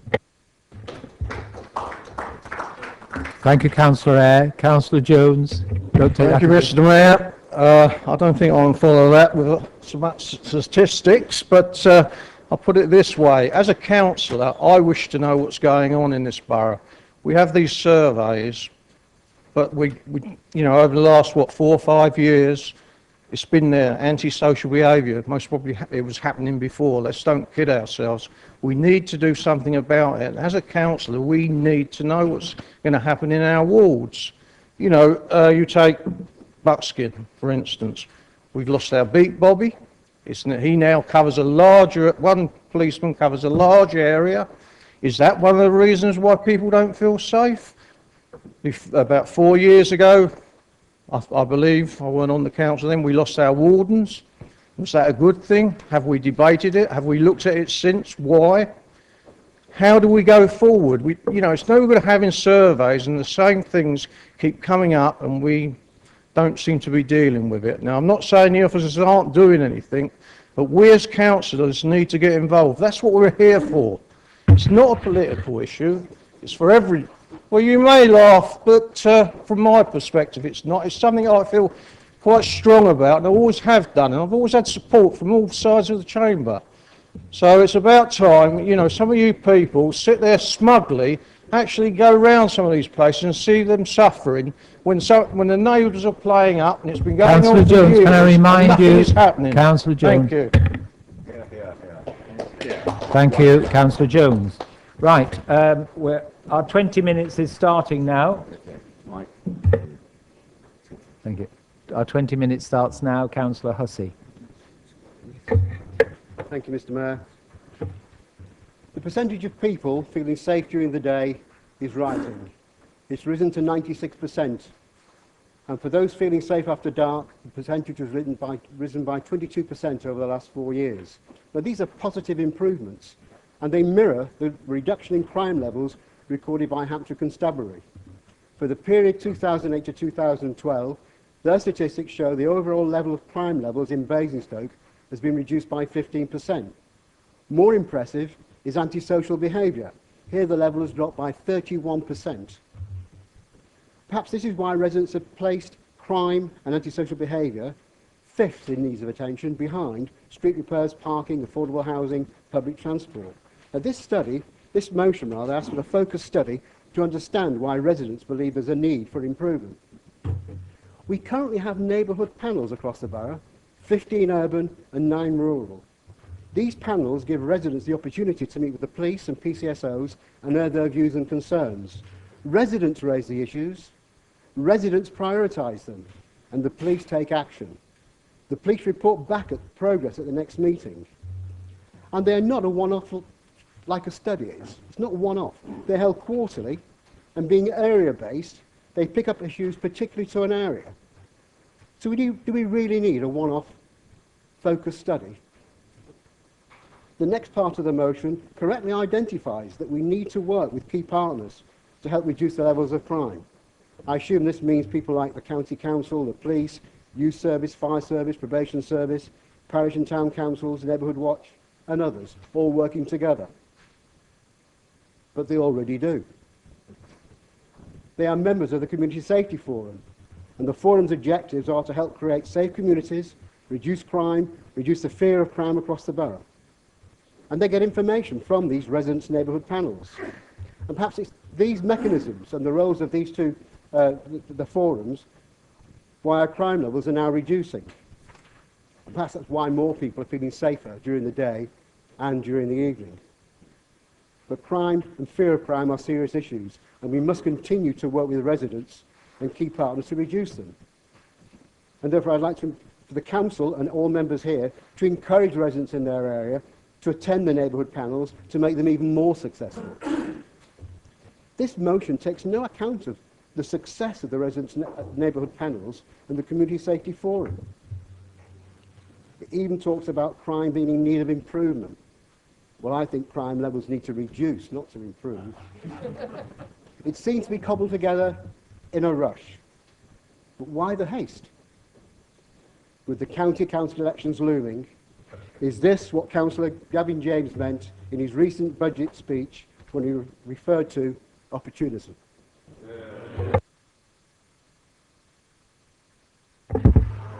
Thank you, Councillor Hussey. Councillor Taylor. Robert, Mail Taylor. Thank you very much, Mr. Mayor.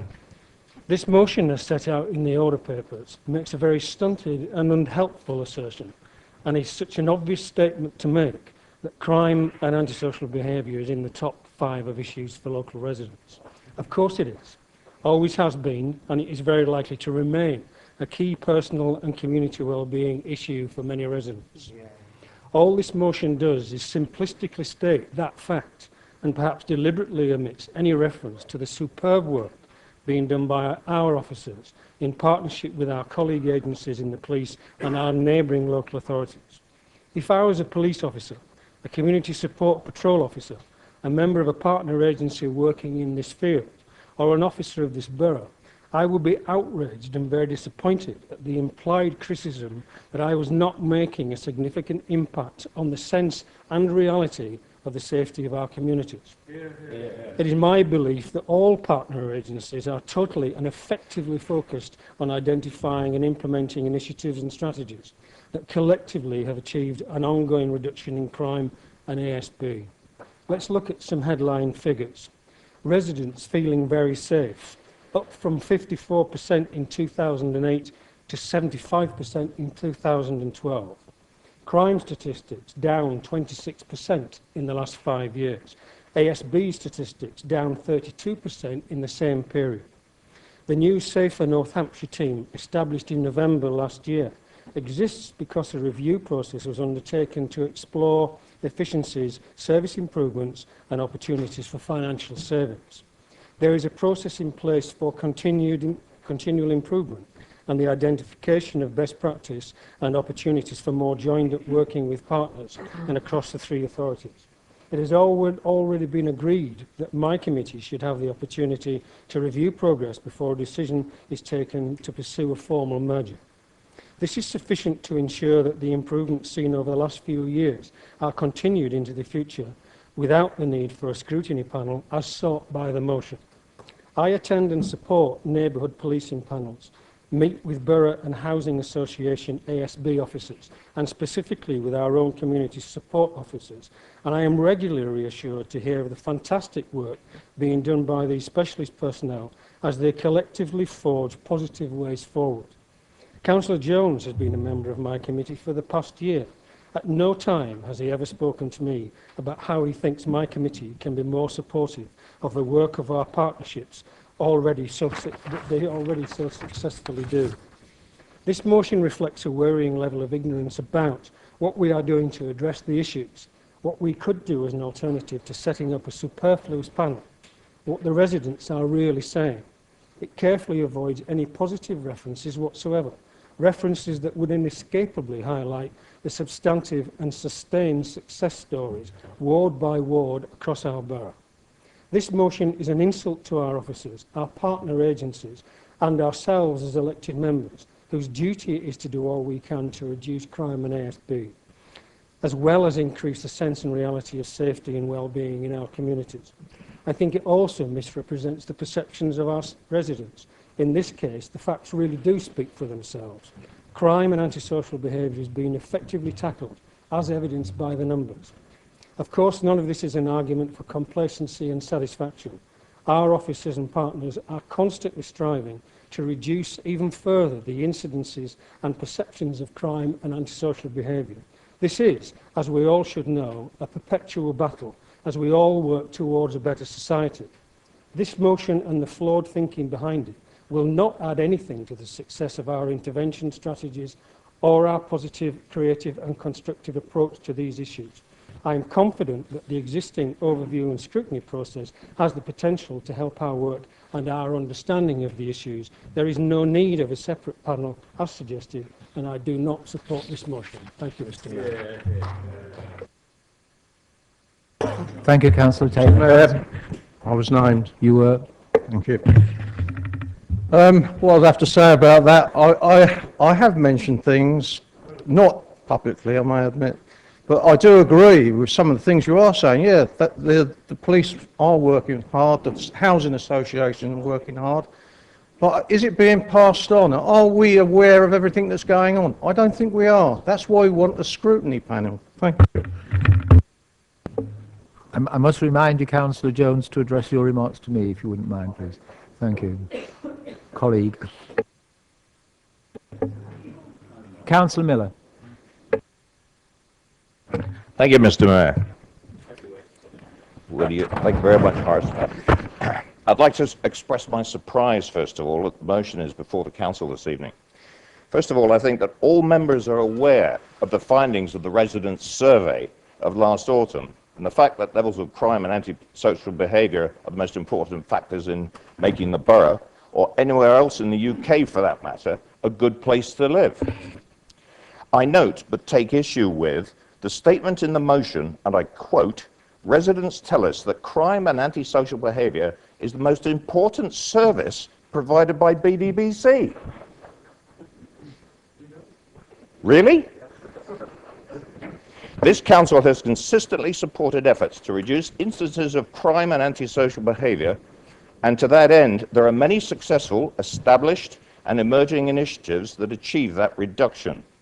As far as I am aware, those wards that suffer, by varying degrees, instances of crime and antisocial behaviour have groups that address these problems, and ward councillors are actively involved in supporting them.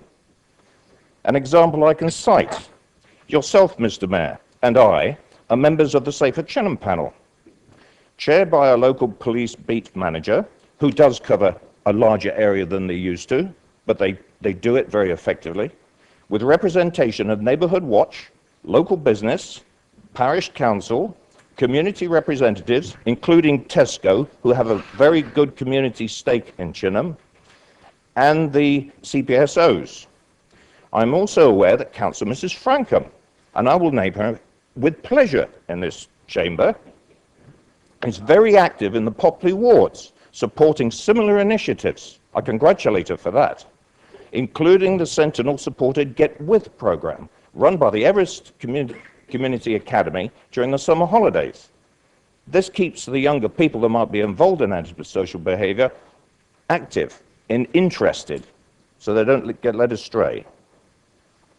I'm confident that other members in this chamber, and I include everybody in this remark, are actively connected to the communities to support these and similar initiatives. After all, this is just a part of our duties as a diligent councillor. Also, the BDBC Community Development Officers, already mentioned, are active in the well-established Streets Initiative that have been running in wards for several years now and are expanding throughout the borough, certainly in the town area. the newly created Safer Northern Hampshire partnership that Councillor Taylor just mentioned, across 3 boroughs, provide community safety officers, and I've done my homework as well, on additional patrols of our communities. Mr. Mayor, it is evident that we all have concerns within our wards and the borough over this well-recognised issue, and we have the structures and resources to combat the problem. The formation of additional security panel is unnecessary to understand why residents believe crime and antisocial behaviour is in need of improvement. They put it at the top of their list, but I think we're actually combating it. We members are community residents as well, and this issue of crime and antisocial behaviour are a fact of life in most societies today. But recognising that fact has allowed us to continue to counter the issues. I will not be supporting this motion. Thank you, Mr. Mayor. Thank you, Councillor Miller. Well within time as well. Thank you. Councillor Gavin James.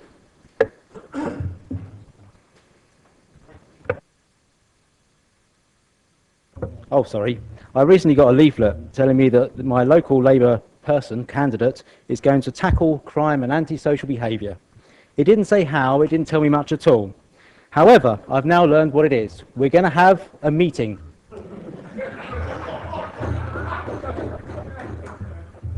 I should declare some sort of interest. I work for the probation service, I work in court, I meet lots of criminals, and lots of things frighten them, meetings don't. But there we go. There are plenty of opportunities to have a meeting. Already mentioned by several councillors is the local beat panel. If it's an issue on a particular ward, that's the best place to go. You can attend and you can meet your local neighbourhood watch, and you'll often find that some of the problems that can be tackled by your local officer if it's made their priority, and you can change your priorities every 3 months or 4 months. You can talk to a community safety partnership, of course, if you want to, and if you really want to know more about crime, you're welcome to sit in a magistrate's court, you're welcome to sit in a Crown Court and watch from the public gallery to see what goes on there. You could even become a magistrate, as some have.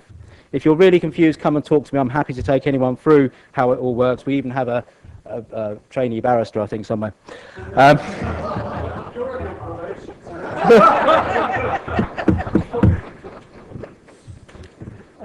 It seems to me, Mr. Mayor, this motion, I don't know quite what the point is. There are plenty of opportunities to find out what's happening in crime in your area. It clearly is an attempt to make a political point. I'm not quite sure what the political point is, just to say that the Labour group have no idea about crime. I did initially, when I saw this, write in red pen at the bottom, needs more work, but I thought that would be unhelpful. But I do fear if we support this motion, we could get prosecuted for wasting police time.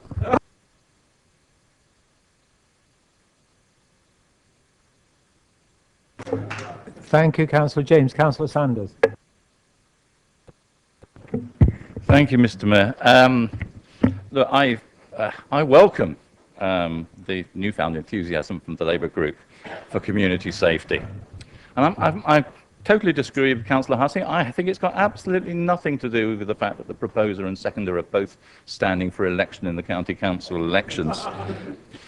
I welcome it because despite having some of the higher levels of crime in ASB in Labour wards, as a portfolio holder over the years, I have rarely, if ever, had any approaches from Labour members to do something about it or to get involved in doing it. Order, Mr. Mayor? Thank you.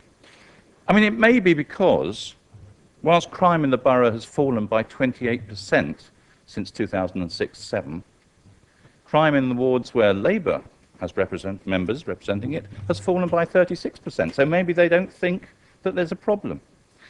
But let me tell them, Basingstoke is very simply a better, safer place to live during the last 6 years. It's grown safer and safer. And this has been achieved by very close partnership working, which was actually singled out as a strength when our community safety organisation was assessed by IDA a couple of years ago. Our CSPOs are totally integrated with the police, attending daily management meetings, assisting the safer neighbourhood teams and patrolling ASB hotspots right the way across the town, now including the town centre. As we've heard, the Borough Community Safety Team is now part of Safer North Hampshire, which covers both Hart and Rushmore, but it means that we can ensure that we make the most of very valuable but scarce resources these days and really access any additional funding that's going. And initiatives such as streets that we started here in the borough have been taken up by the Home Office nationally as being a really successful way of reducing crime and ASB, particularly amongst young people. All that is why this year there have been 2,000 less victims of crime in the borough. The best reduction of crime in Hampshire. It's why, though of course people will always want to see further improvement in something which is so fundamental to ensuring a good way of life, the percentage of people feeling safe in the borough has gone up by 50% between 2008 and 2012. Of course, there will always be more to do. I'm meeting shortly with both the Crime Commissioner and the Chief Constable to identify ways to build on the substantial success of what has happened in Basingstoke and Deane, to see how we can go further forward. Part of that process will be to continue to listen with our partners through the mechanisms that we already have at local level, which would be lovely if you would participate in, and also through the CDRP, through the Community Safety Forum. Any councillor is welcome to become part of that process. For those who do, thank you very much. Your contributions are invaluable in doing that. For those that don't, ask yourselves, why aren't you doing it? What we don't need is yet another committee meeting behind closed doors, duplicating what is already happening. However, let me end on a positive note. We've already heard how crime in the borough has dropped under the time when the Conservatives were in administration, but I don't think that's just down to us, it's down to all of our partners, by 28% since 2006-07. And how crime in wards where they have Labour members has fallen by 36%. Well, I'm sure that the proposer and seconder will be really pleased to know that crime in Buckskin has fallen by 46%, and crime in Brighton Hill has fallen by 49%. So I would ask them to join with me in giving thanks to everyone, both officers of this council, the police, the fire authority, housing associations, all of our partners that have been involved in this achievement. Thank you, Mr. Mayor. Thank you, Councillor Sanders. Councillor West, and you have a minute. Thank you very much. So there's the first minute warning. Okay, thank you very much indeed. I do agree with Councillor Eyre that crime and disorder is an issue that affects people's lives and quality of life. Of that there is no doubt, and I do agree with that. And the borough policy document for this year actually stated that as a #1 priority. However, I don't believe that this is the necessary mechanism to bring about any improvements in the way in which we do crime and antisocial behaviour. When I joined this council in 2003, we had a crime and disorder policy development panel. And that met on a 6-weekly basis, and we talked and looked at reports, but nothing ever came from it. And those of you who have been in this council long enough will remember the crime and disorder panel. And what I'm worried about is that we're going to create another talking shop and another committee where we look at figures and we talk and discuss, but we don't actually create anything or cause anything to happen which is going to have a real impact on the street. So in looking at Councillor Eyre's proposal, I would really err on the side of not doing that, continuing to work with the existing committees which we already have, such as a crime panel. I'll be voting against this and against political rhetoric, because these meetings obviously create paperwork, and I want to be tough on paperwork and tough on the causes of paperwork and vote against it. Thank you, Councillor West. I'm sure you're out of breath now. It was a bit over, but the mover of the motion, which was, Councillor Eyre, please. Thank you, Mr. Mayor, and I'm grateful to colleague councillors for all the comments that have been made this evening. I just would like to stress that clearly I very much value the work that our officers do in our communities to keep our boroughs safe. I do work closely with our CPSOs, PCSOs, and indeed I shared the wording of the motion tonight well before it was put out in the papers. to just ensure that they didn't feel in any way, shape or form criticised by it. They positively welcomed the idea that council as a whole would want to scrutinise exactly what is going on, simply to highlight, quite possibly highlight, the success stories that are being talked about around the chamber. I'm not saying that the borough is not a safe place to live in. I'm pointing out to you that the residents' survey indicates it is a top priority and that this is a proposal to have some form of scrutiny so that we might well be able to pass back the very good positive messages and make people feel even better about living in our borough. It's not opportunism. And finally, I would just point out that red pens for marking went out many decades ago to be replaced by green. Thank you. Thank you for that piece of education, Councillor Eyre. So we move to a vote on the motion as on the order paper. A show of hands then for those in favour, please. Thank you. A show of hands for those against. I submit that it's lost. So the next motion is the third one, amazingly, the impact of under-occupancy.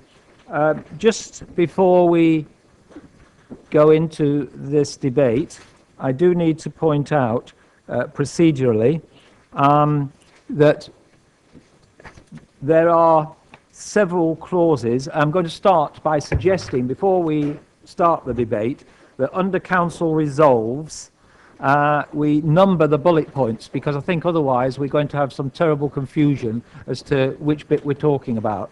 So if you'd care to number the bullet points. And then I advise that on the first 3 bullet points, so they're now numbered 1 to 3, I hope, because that can be resolved by full council, we will vote on those separately anyway, and then the remaining 7 bullet points have to be referred to one overview committee or the other, and so that will be at least one separate vote. So just so that you're aware of that before we commence. And with that, Councillor Harvey, I think, was the mover. Yes, Councillor Harvey, off you go. Thank you, Mr. Mayor. It's interesting, a group of politicians came together last weekend to condemn the bedroom tax, and they called on the government to reconsider their approach to the bedroom tax. One of them said, and I quote, "We haven't had a single member of parliament come up to this podium to defend these proposals. Why is that the case? I wonder if it's because it is indefensible." I've lost count of the number of speeches this weekend that have chanted the mantra that we Liberal Democrats are all about building a free and fair society. This change is not fair. It must be stopped.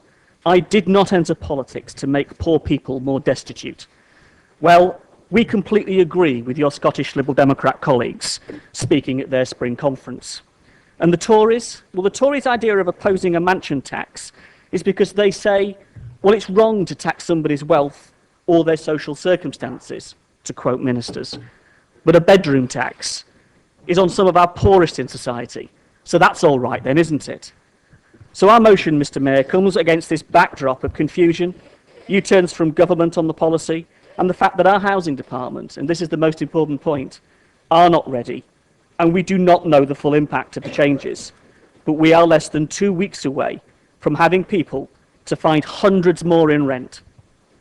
One woman I know of, who is disabled and has an adapted property, was visited by a housing association and told she would need to find £25 a week more. She asked if there was a property that she could move to, and she was told that there was not a property available for her. For argument's sake, say there was a property that she could have moved to. Who will fund the adaptations that she needs in the new property? We're being told that a 3-bed, socially rented house is the same rent as a 1-bed, affordable rent flat, where she would have been moved to. That's the suggestion of the housing associations, if it was available. So there's no saving to the housing benefit bill at all. But someone has to fund the new adaptations, and she likely won't have the adaptations ready, and she'll be left on a waiting list waiting for them to be done. Just imagine a man who lives in a 3-bed house. He looks after his children at weekends and holidays, but now his housing benefit will be cut. He has to move to a one-bed house. Is that right that his children will wind up sleeping in the living room at weekends and holidays? If the courts were involved in making a decision, would he even get access to his children if he didn't have a proper place for them to sleep? Imagine a low-income family with 2 young children of opposite sex. They're currently housed in a 3-bedroom house. They face having to move to a 2-bed house until one of the children reaches the age of 10, when they would have to move to a 3-bed house. Is it available? Are all those units available? Will there be a place for them? How many families have we housed in 3-bed houses because there wasn't the 2-bed house available? Will they have to keep moving schools? Or will the family have to find additional money there to transport them across town to the school they originally were at? Social housing is not somewhere where you just sleep. It's where you live and become part of a community. A house is not just about the bricks and the mortar. Average earnings in Basingstoke for families and individuals on the housing register are £15,000, with some on as low as 11. The largest group of people on that list are those in work on low wages being topped up by benefits. These people are already facing extreme hardship. That's why they qualify for housing benefit in the first place. So if they're evicted, they would not have made themselves intentionally homeless. It's because of the circumstance imposed on them. So this borough will have a duty to house these people. And where are we going to house Councillor them? Harvey. We're going to put them in a bed and breakfast in Slough. How much is that going to cost the borough? And what impact will that be on their families and their children? It's appalling that at the moment there are no guidelines for discretionary housing payment, no priority. We're told by housing officers it will be on a first-come, first-served basis. That money supported other causes of homelessness, and it will be consumed by the tidal wave of bedroom tax issues as they come. We know that we don't have sufficient stock for people to move to. We know that people will face arrears. We know that the housing associations have said that they will evict.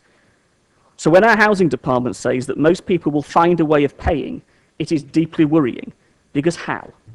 We will see, we are seeing already, that increasing financial pressure on people is forcing them into the loan sharks and the loan companies, and they are being preyed upon. The casework is there, and we're seeing spiralling cases of debt that people cannot get out of because they're winding up paying more to pay off the loan than they had in debt in the first place. Each bullet point, Mr. Mayor, of our motion is reasonable and reflects the key actions that Shelter, RSLs and other agencies would like this council to take. So to go back to the beginning, Mr. Mayor, as the Lib Dem councillor in Scotland said, bedroom tax is indefensible. Thank you, Councillor Harvey. Councillor Waldridge, I believe, is seconding. Thank you, Mr. Mayor. I'd like to second this motion tonight. I hope that those speaking tonight do not shift the focus of this debate into the semantics of whether this under-occupation penalty is a subsidy or a tax.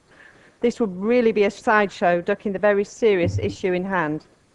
What we need to focus on is the impact that this penalty will have on 1,600 of our borough's lowest income households, and what we, as a borough, can do about it on a practical level to help those most in need. Let's look at the facts. This penalty is going to affect 1,600 households in our borough, making them between 670 to 1,800 per year worse off. This is at a time when the welfare benefit uprating bill has capped benefit rises to 1%, which means that incomes are already being eroded by inflation. Let us remember that this penalty will hit working people on housing benefit who have a spare room, not just unemployed residents. Nationally, 1,400 working residents will be hit, more than 20% of those affected. Also, the penalty doesn't just apply to new tenants, but also to those who have been placed in their properties by the council and who have lived there for several years and are settled in their communities. Also, the penalty disproportionately affects disabled people. Shockingly, 2/3 of the households hit are home to someone who is disabled, and out of the 660,000 household hit, 230,000 of them are in receipt of disability living allowance, and around 100,000 live in specifically adapted homes. The argument that discretionary housing payment pot has increased to support households simply doesn't stack up. DHPs are capped and time limited, and as Lord Justice Kay has said, fall short of being an adequate solution to the problem. Nationally, the 30 million DHP pot spread among the 230,000 disabled under-occupiers will help very few. Locally, our officers cannot yet tell us which of the households affected are disabled with adapted properties. How then can they start to fairly distribute the small pot of DHP available is anyone's guess. If the Council's 195,000 DHP allocation for 2013 to 14 was split amongst the 1,600 households affected, it equates to only £121 each. And in reality, this DHP pot will also need to be split amongst other groups, including those hit by the benefit cap and households living in unaffordable private rented properties. The argument that this penalty will result in better use of social rented stock, forcing those with a spare room to downsize into a smaller property, just doesn't add up. Where are these 1,600 properties? Last year, there were only 814 properties available through HomeBid, and for this current financial year, there have only been 532. And these are all property types, not just the smaller properties suitable for downsizing. Even if a smaller property was offered, the cost of moving house is not cheap. As far as I'm aware, no money has been put aside to fund people moving as a result of this penalty. The argument that this policy is a cost-saving exercise in saving 480 million is even weaker. These savings will only be made if those households affected don't move and take the hit to their wallets. It is perverse and dishonest that savings will only be made if people don't move. What is the government's intention here? Is it to make better use of socially rented stock, or to save money by bleeding those households on low incomes dry? You can't have it both ways. But it's worse than that. If people do choose to move because they can't afford to make up the shortfall, many will have to go to private rent properties. Even with one fewer bedroom, the rents of private rent properties are far higher than in the socially rented sector, so the housing benefit bill for the taxpayer could end up going up, not down. At all levels, until and unless we have a larger supply of socially rented properties, this policy simply does not make any sense. For these reasons, I urge you to fully support this motion here tonight, which brings forward practical measures to support 1,600 of our more vulnerable and low-income residents. Thank you, Mr. Mayor. Thank you, Councillor Waldridge. Councillor Golding. Thank you, Mr. Mayor. This indeed is a thoroughly unworthy motion. Many of our residents face a difficult challenge in deciding how best to respond to any loss of housing benefit as a result of under-occupancy. They deserve our understanding and support, but this motion treats those residents as pawns in some sort of party political game of chess. No one in their right mind thinks that the government is going to stop the introduction of this reform just because the minister gets a letter from this council. The proposal for a letter to the Secretary of State is just a party political gimmick which shows how little the Labour group actually care about the residents affected. It would be much better if the Labour group stopped the politicking and agreed to work with this administration to make sure that residents get the support that they need. Mr. Mayor, there are actually several worthwhile ideas in the remainder of this motion. However, they are all things that we have already done or which we already have in hand. And they're already all matters which have already been to the relevant committee or which are due to come before a committee in the coming months. Labour's general approach to under-occupancy seems to be to encourage tenants to stay put and ignore the changes. This is grossly unfair on the many families currently in social housing who need to move to a larger property. One of our major housing associations discovered that around a quarter of their tenants who are under-occupying would like to move to a smaller property. And they had considerably more tenants whose families had grown and who wanted to move somewhere larger. The housing associations have been helping their tenants to make the connections needed to arrange suitable swaps. And we have written to between 2,500 and 3,000 tenants, inviting them to come next month to a welfare reform advice and mutual exchange open day.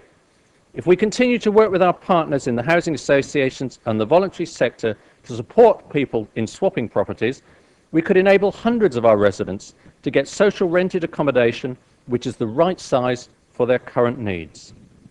Mr. Mayor, I would now like very briefly to highlight some of the action that the administration has taken to support residents through the introduction of the under-occupation charge. As regards evictions, I have regular meetings with the RSLs, and we are pressing them to adopt a sensible and humane approach to this. We have definitely reaffirmed our commitment to the Vulnerable Persons Protocol, and that's a key part of the draft housing and homelessness strategy. We've been working very closely with the CAB and other voluntary sector organisations, and people who attended the recent BASP conference will know just how committed they are to working with us to provide the advice and support that our residents need.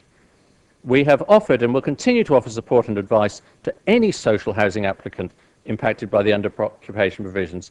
We're doing this through letters, home visits, and the provision of drop-in clinics at the council offices, and I am already considering with officers further ways in which this support can be extended. We are already engaged in an audit of disabled adapted properties and discussing with the residents concerned in order to avoid the kind of problems that the proposer highlighted.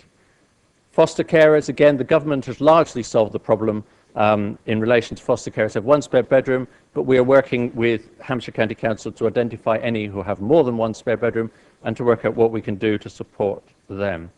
Housing officers have very nearly finished updating the discretionary housing payment guidelines in line with the national guidance, and they will be published as soon as they're ready. So far as statistics are concerned, Mr. Mayor, I hold regular quarterly meetings with the larger housing associations, and I will ask them to provide these figures at those meetings so we can discuss possible solutions with them at an early stage if there appears to be a problem. We would also become aware of any potential rise in the number of evictions, as many of the tenants affected would seek help from our homelessness advisors or our court desk service.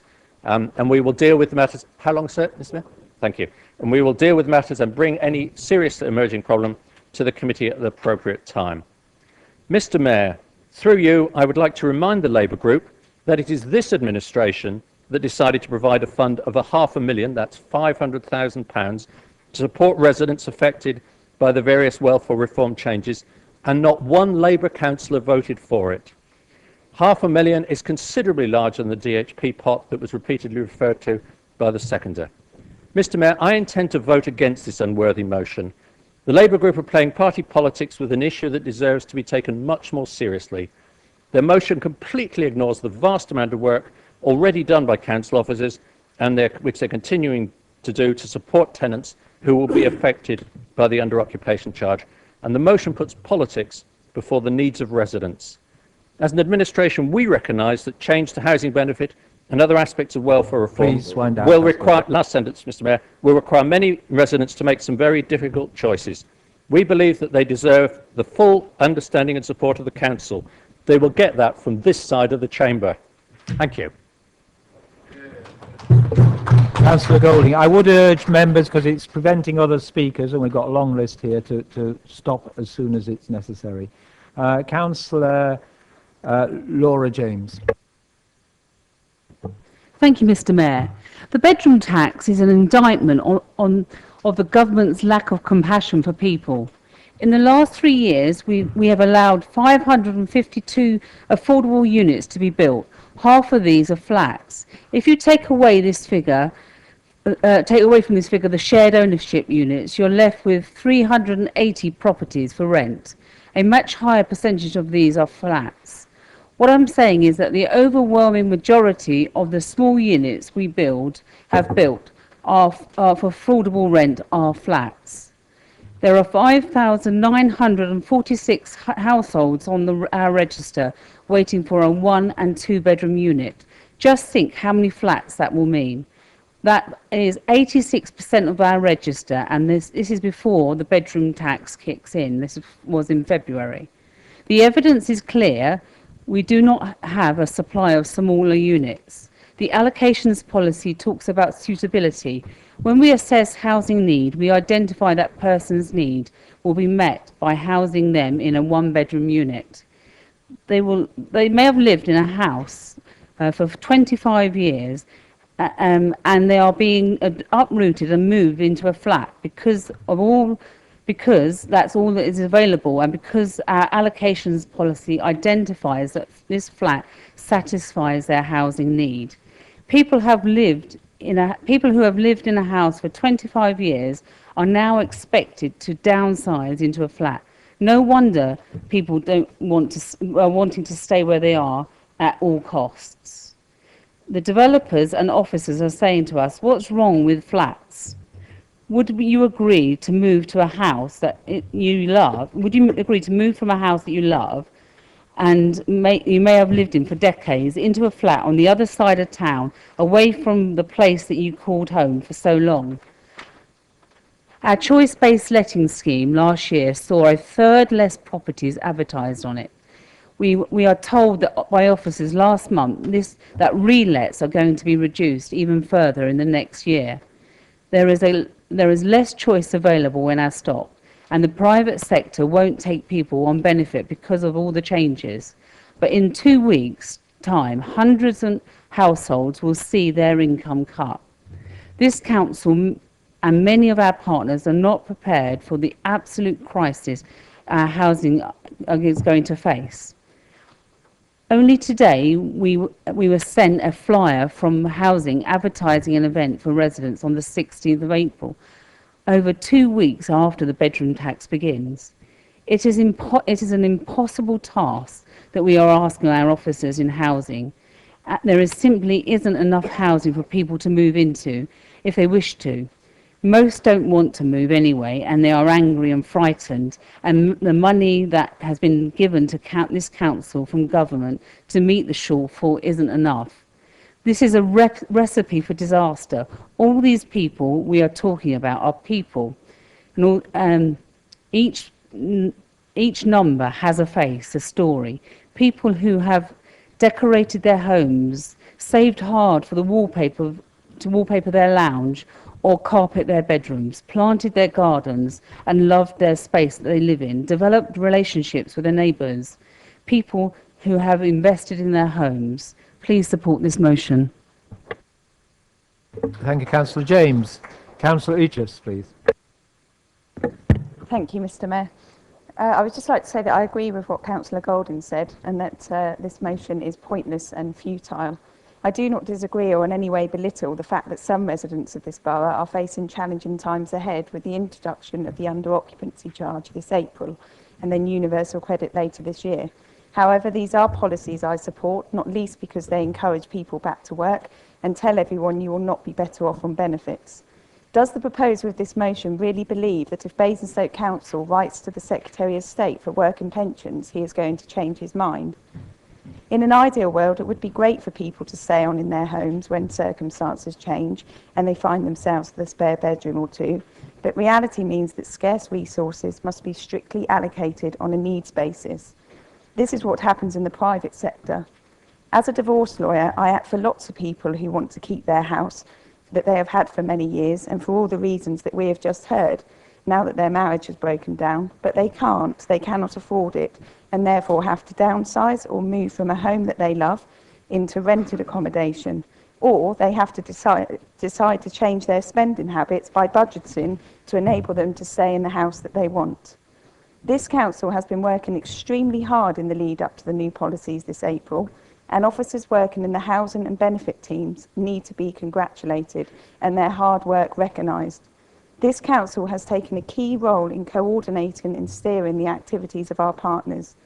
I attended the BASP conference on welfare reform earlier this month, and attendees would have noted the commitment, energy and resolve of our partners to work with this council in supporting residents, as well as the range and variety of support available to make this happen. In fact, the workshop I attended was called Helping People to Budget.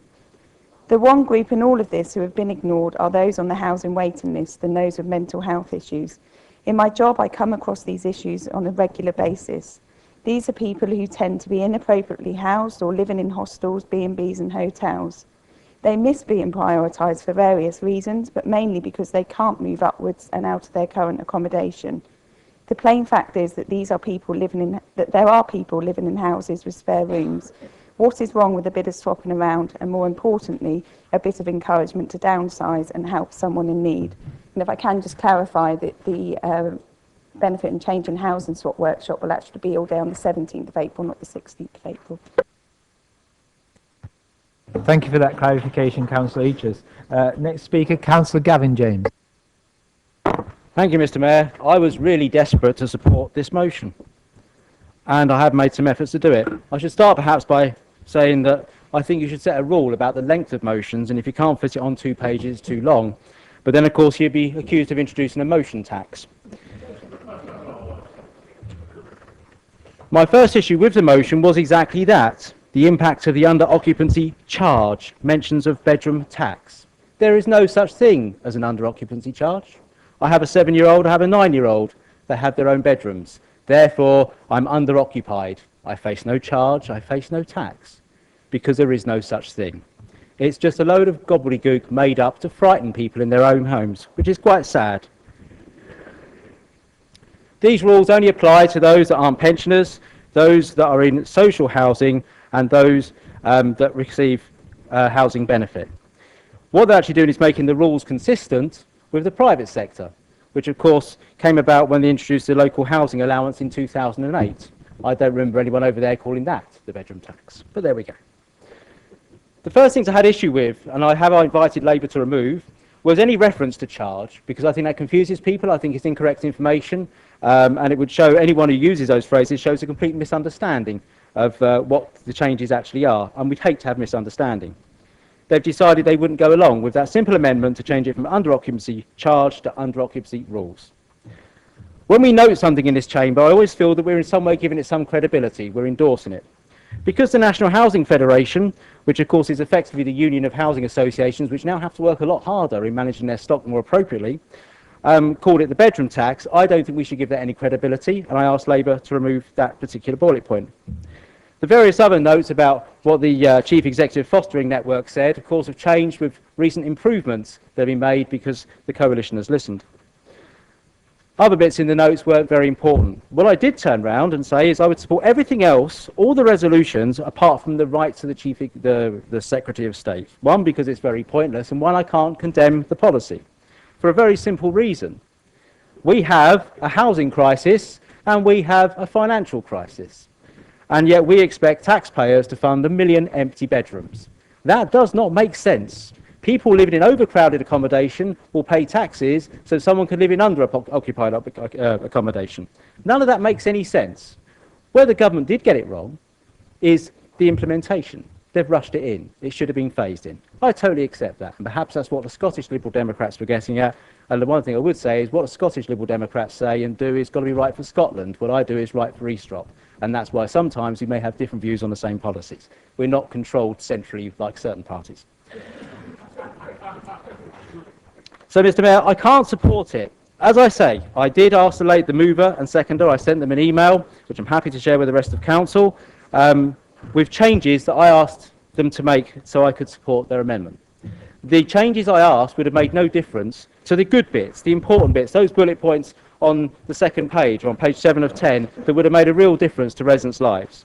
But when the choice came down to the mover and seconder of the motion, do you really want to make a difference and protect the most vulnerable residents, or do you just want to make a political point and would rather your motion lose? They made their choice. This is a political point. They didn't give a damn about these residents. They're only interested in getting a few votes for themselves, and to be honest, that behaviour is disgusting and it's wasting this chamber's time.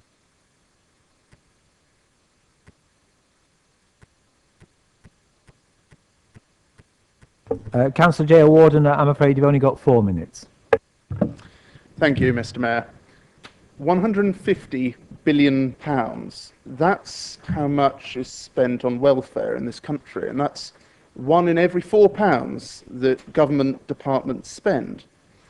That is an awful lot of money, and in an economic crisis caused by the last government, we are now trying to balance the books.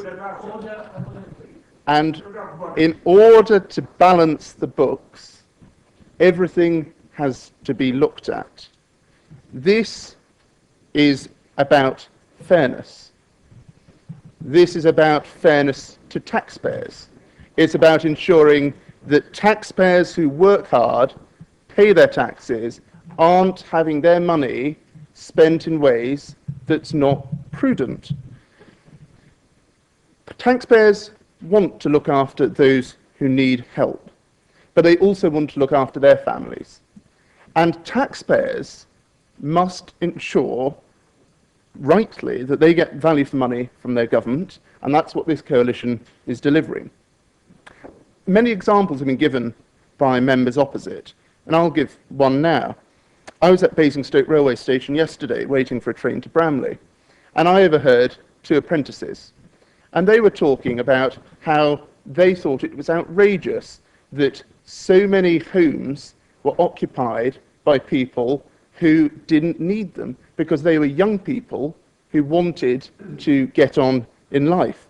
And that is part of what this is about.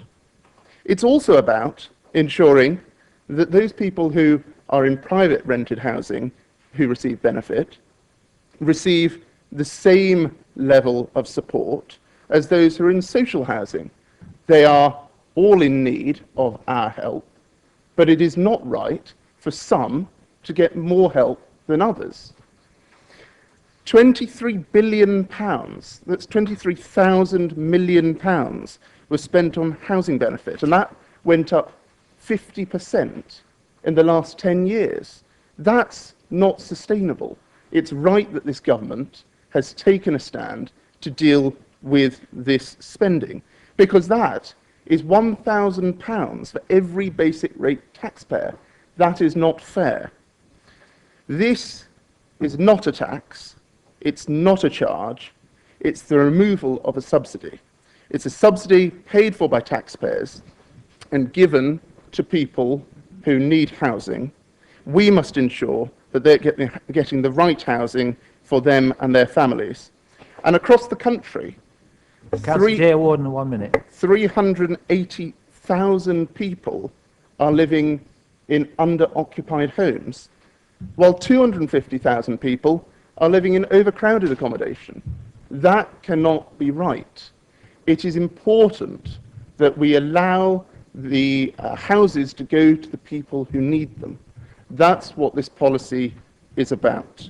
So I cannot support any motion that leads people to think that a reduction in benefits is a charge or a tax or anything of that ilk. I cannot support a motion that suggests that we should condemn a government for introducing fairness into the system and delivering value for taxpayers. And I cannot support a motion that sticks with the same old Labour mantra of spend, spend, spend, increase the amount of benefits that are spent regardless of the cost to the economy. Thank you, Mr. Mayor. Thank you, Councillor J. Warden. And Councillor Harvey to sum up. Thank you, Mr. Mayor. You know, in some ways, the debate's gone exactly the way I expected it to in this chamber from the individuals that have stood up and spoken. And I guess you're going to say, well, here we go again, and Councillor Harvey's going to say exactly the same, and you'll be expected to react. But I listen to the words unworthy and think, we're into that debate again, are we? Let's move a group of people out of one set of accommodation so we can move somebody else in. You divide and rule. You split people up. You stereotype them. You accuse them of being lesser people because they're occupying social housing as compared to private housing, compared to the private rented sector. We break society up in a way that shows people that we are not supporting them. And you see the real issues from shelter, the real issues from our RSLs, the real issues that exist, that are being raised time and again and around the country, and in this borough, in our wards, in your wards, I would imagine as well, as much as across the whole of Hampshire. And let me just say this in terms of some of the things that we're doing. This council is asking people to fill in their discretionary housing payment form. And where it says, and this is one of the questions that just typifies this, do you have any relatives or friends who could provide you with accommodation, if only temporarily? And could anyone else help you with your rent?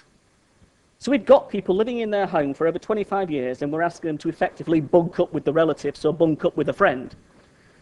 It's absolutely appalling that we are asking these kinds of questions on a form that is supposed to tease out the real issues that residents are facing, that they need support for with DHP, that isn't enough in the first place to meet the ocean of issue that is coming at us. And some of the language, Mr. Mayor, pointless and futile. Tell that to the disabled, who are going to have to move because their home isn't going to be allowed to them anymore because of the spare bedroom, but the house you're moving them to isn't adapted to support them. Tell that to the foster carers that actually foster care for more than one child. Tell that to the parents who want to look after their children at weekends but can't because they're being moved into one-bed properties. There's a reality to this, and all the rubbish that's talked about in terms of benefits this and benefits that and the rest of it, it's the human issue. It's the people issue. And I'm sorry, but put your politics to one side. I'm a human being first. And when you see a resident come and talk to you about the issues they're facing, I'm sorry, but as a councillor, that's my first duty, to represent that, to tell you those real issues, and try to make you understand the reality that they're going through. Now that tells me this policy is wrong, and it also tells me what we do as a council is absolutely key.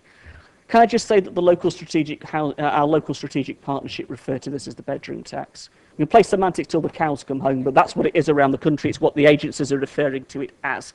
And Affinity Sutton have it all over their advice. In terms of our RSL, Sentinel and Sovereign realise what's coming down the line. Sentinel know they don't have the stock to move people into, but they're making the decision because the amount that it's going to hit them on their bottom line, they're saying we will evict. So what are we going to do? Whether people present as homeless over there because Sentinel have evicted them because they're in arrears and they can't move because in arrears you can't move. You can't do managed moves when you're in arrears. What are we going to do? Are we going to put them in bed and breakfast in Slough and say that's our answer to this issue? I'm really passionate about this, as you can tell, because there are real issues. And I'm sorry, but the debate in this chamber hasn't done our residents justice. And to get into the worthy here and the worthy debate there, I prefer that to be about dignity. I think it's about dignity. And the one thing we're not showing any of the residents in an equal sense across this whole borough is dignity. It's about divide and rule. So, Mr. Mayor, I would urge members to support the motion. Because at the end of the day, you can take the council notes, out Excuse me. as much as you like.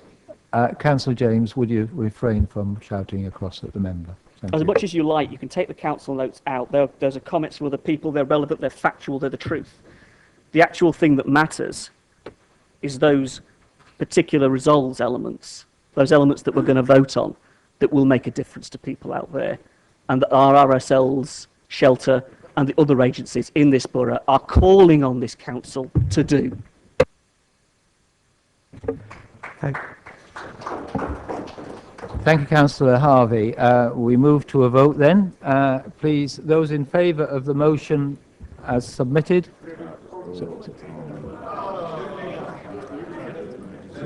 Yeah, I've got it. Yeah. Councillor James. Not me. Councillor James had his hand up first. Are you taking the resolutions one by one? No, what I said before was I was taking it two halves, the first three as the first half, and the second, the seven as the second half. And in fact, I should have made that clear at the start. And yes, we can have a recorded vote. So, Chief Executive, please, and remind you, we are... sorry, Councillor Watts. Did I understand the mover to... Please, would you stand up? Sorry, of course. I know it's hard Did work. I understand the mover to remove everything under the council notes that in his last words? Because that will certainly have an influence on the way I vote. I've not quite caught you. Can you say it again? I believe the mover said you can take out the council notes section, which is all the way down to the line above council resolves. And if that is what the mover's now proposing, then it would certainly influence the way I vote.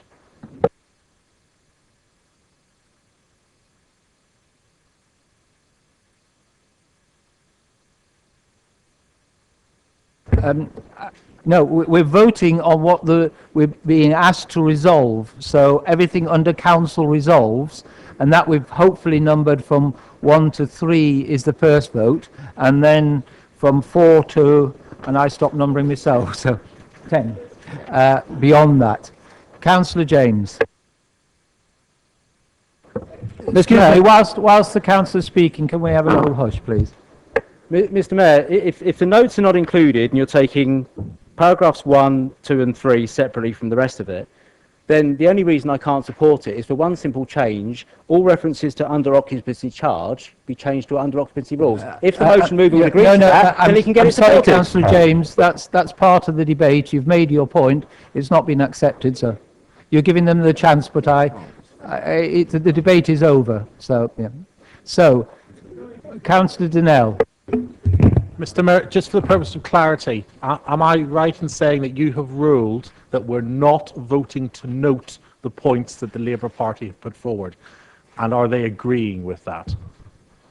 That's...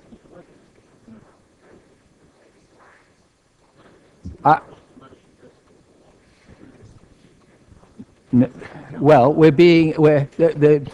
okay, the first part of it is explanation.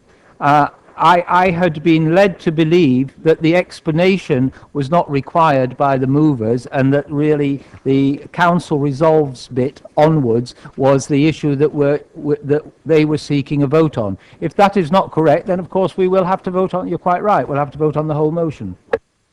Mr. Mayor, my point was that everything in council notes is a fact, it's indisputable, therefore it's relevant and should stand. Everything from council resolves is as is. The motion stands, Mr. Mayor, it's the move of the motion stands as is. The complete thing. Okay, that's fine.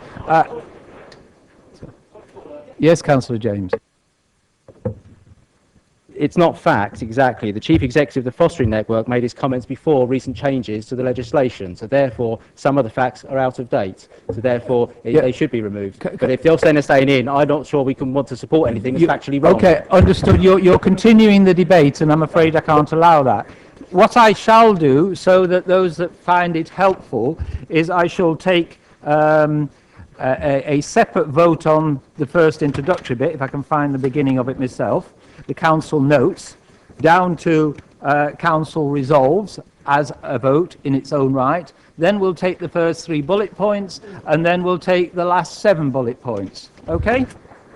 And that seems to address, as far as I'm able to achieve it, a consensus within the council. But Councillor Baker might put another angle on it, I don't know.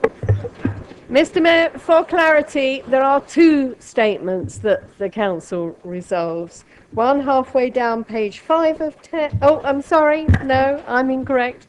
I'm confused. I'm grateful that you're wrong. Yes. Right. So we've been asked for a recorded vote. You have to ask each time at the beginning of the vote.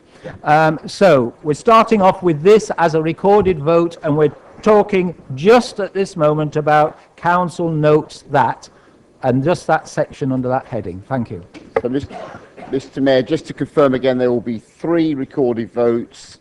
First recorded votes is on the council notes, and then we'll go to the 2 parts of the resolved. So on the council notes, Order, please. for, against Order. and abstain, Councillor Mrs Baker, who always seems to be first. Councillor Barnes. Councillor Miss Bean. Councillor Bierman. Abstain. Councillor Bound. Councillor Mrs Burgess. Councillor Miss Cherrett. Councillor Mrs Court. Councillor Cousins. Councillor Mrs Cubitt. Councillor Day. Councillor Donnell. Councillor Dunlop. Councillor Miss Eachus. Councillor Eyre. Councillor Finney. Councillor Mrs Frankham. Councillor Frankham. Councillor Gardner. Councillor Godson. Councillor Golding. Councillor Gurdon. Councillor Harvey. Councillor Hood. Councillor Hussey. Councillor Isaac. Councillor Ms James. Councillor James. Councillor Joe Ordner. Councillor Jones. Councillor Keating. Councillor Leek. Councillor Leeks. Councillor Marks. Councillor Miller. Councillor Mitchell. Councillor Musson. Councillor Mrs Ossleton. Councillor Parker. Councillor Peach. Councillor Potter. Councillor Putty. Councillor Mrs Reid. Councillor Round. Councillor Raffel. Councillor Sanders. Councillor Shaw. Councillor Sherlock. Councillor Mrs Still. Councillor Mrs Taylor, Councillor Taylor, Councillor Tilbury, Councillor Tomlin, Councillor Mrs Tucker, Councillor Gary Watts, Councillor Keith Watts, Councillor West, Councillor Mrs Wardridge. Thank you.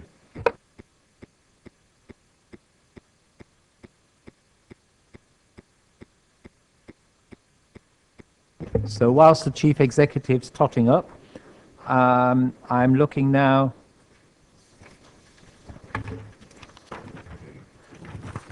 at page 6, and it's the first 3 bullet points under Council Resolves.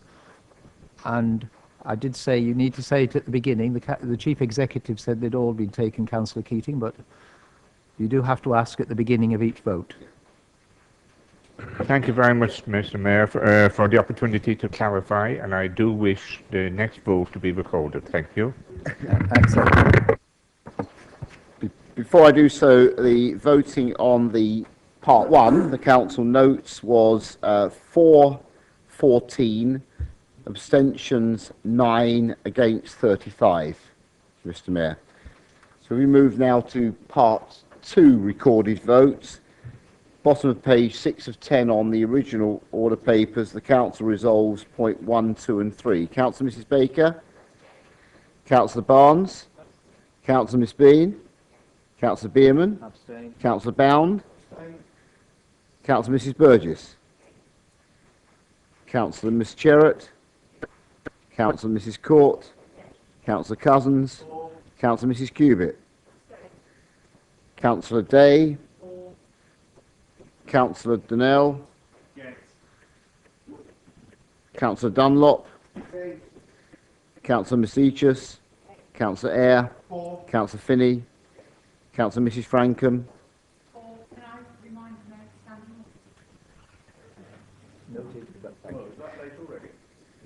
Councillor Frankham, Councillor Gardner, Councillor Godson, Councillor Golding, Councillor Gurdon, Councillor Harvey, Councillor Hood, Councillor Hussey, Councillor Isaac, Councillor Miss James, Councillor James,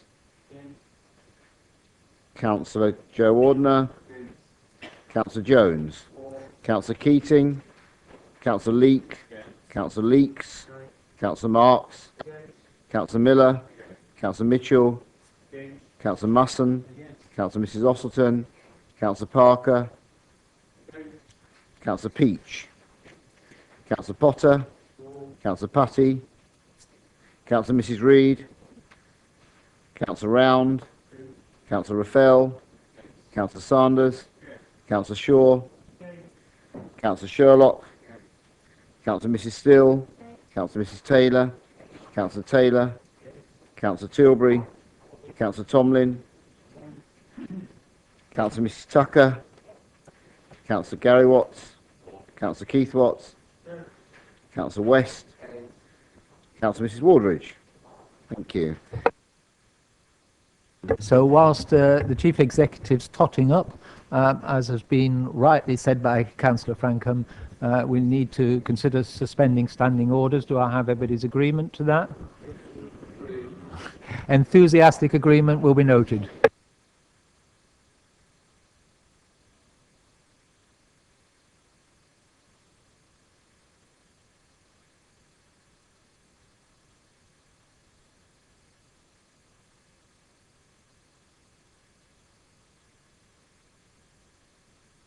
Thank you, Mr Mayor.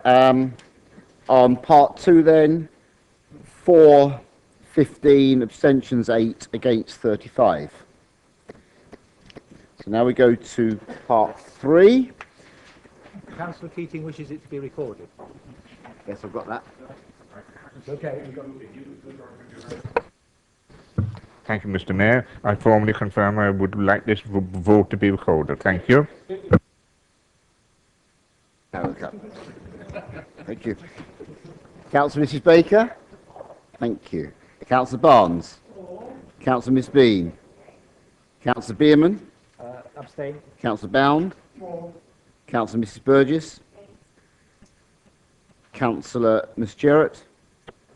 Councillor Mrs Court, Councillor Cousins, Councillor Mrs Cubitt, Councillor Day, Councillor Donnell, Councillor Dunlop, Councillor Masichis, Councillor Eyre, Councillor Finney, Councillor Mrs Frankham,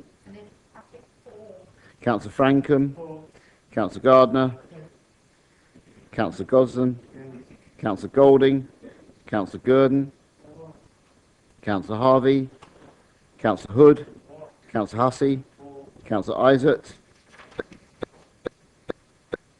Councillor Ms James, Councillor James, Councillor Joe Ordner, Councillor Jones, Councillor Keating, Councillor Leek, Councillor Leeks, Councillor Marks, Councillor Miller, Councillor Mitchell, Councillor Musson, Councillor Mrs Ossleton, Councillor Parker, Councillor Peach, Councillor Potter, Councillor Putty,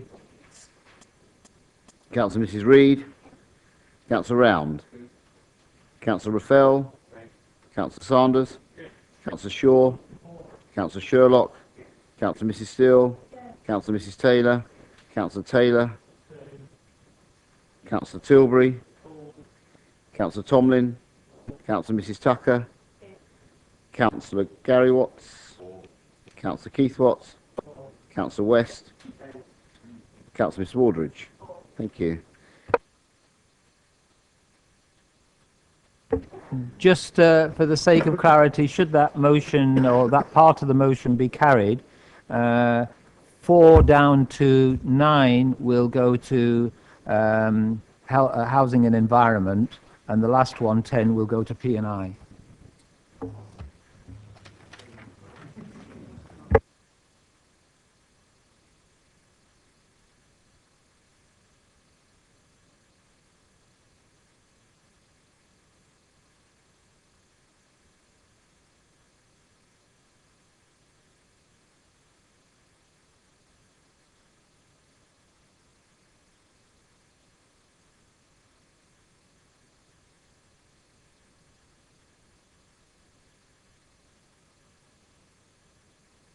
Thank you.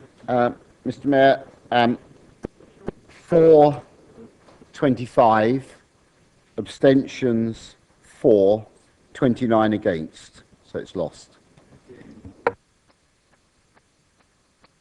Okay, we move on to the last of the motions. That's motion 4. You will note from your order paper that the movers have accepted a amendment or introduced an amendment as per the update sheet. Councillor Isaac, you had something on your mind. Oh, I see. Oh, I apologise, Mr Mayor. I was just signalling my interest in speaking after the Well, it's probably a good idea to do that quickly, yes, in this case. So you've got Councillor Leek and Councillor Saunders and Councillor Cubitt. Mr Mayor? I'm closing my eyes for the moment because get those first ones down. Mr Mayor, I'll be back in a moment.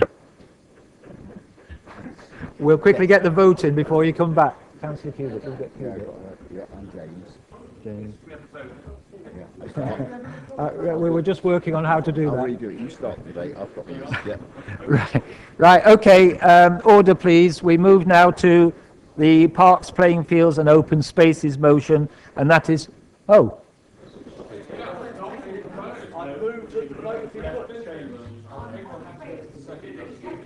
I know, but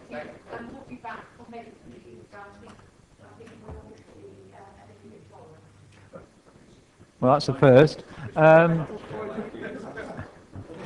I have a medical reason, what fine. Mr Mayor, I wonder if we could have a 5-minute recess, because I need to go as well.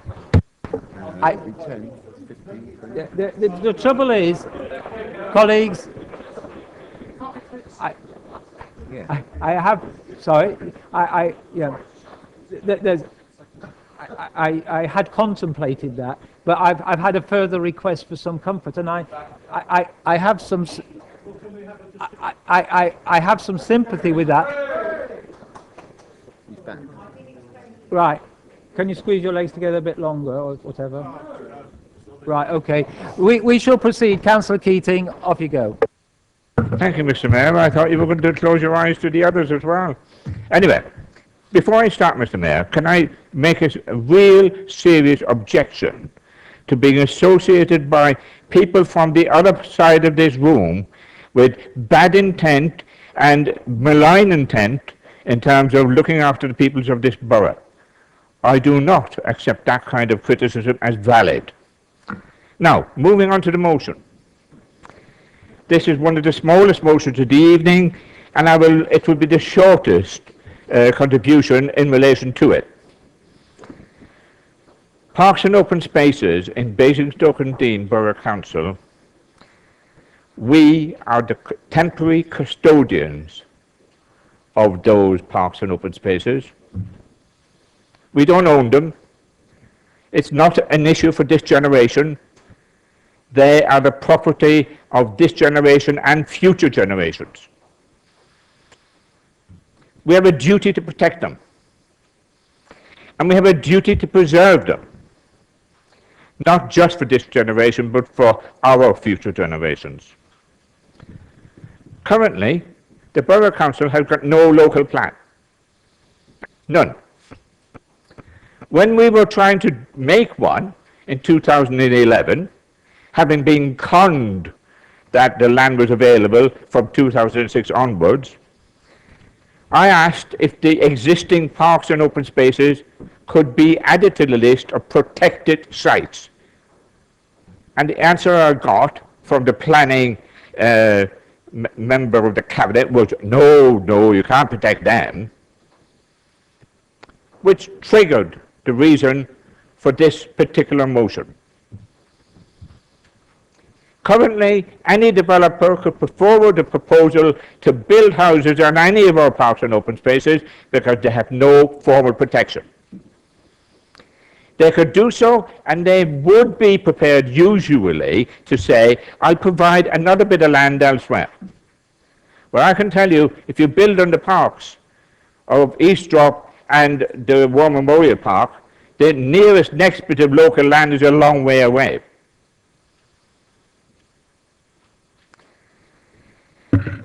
We tried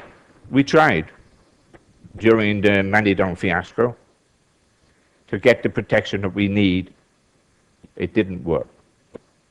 Our local neighbour in Reading, they have created a list of parks and open spaces which have the perpetual protection from now on. It's something we should do also. And I just confirm, it is not my intention in moving this motion to have a limited list of the ones that I have used as examples. That list should be agreed amongst us, whatever the list should be. I have no wish to create the list. I think we should create the list, but we should have a list to protect the rights. William Pitt, when he was Prime Minister, at one time talked about London and said, our parks and open spaces are the lungs of London. The parks and open spaces in Basingstoke-on-Deane are the lungs of Basingstoke. And I can assure you, if you fill them all in, or even some of them, with housing, they will be gone forever and they cannot be replaced. Because in Southam, for example, there's no additional open space to build, to offer as an alternative. Join me today in voting to protect our parks and open spaces forever and give the value of them, the family silver, to the Basingstoke-on-Deane people. Thank you. I have finished. I move. Thank you. Thank you, Councillor Keating.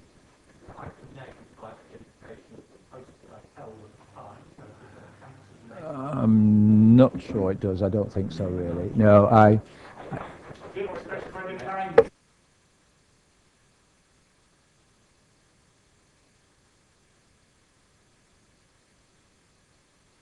No, I'm afraid I can't allow that, Councillor Golding.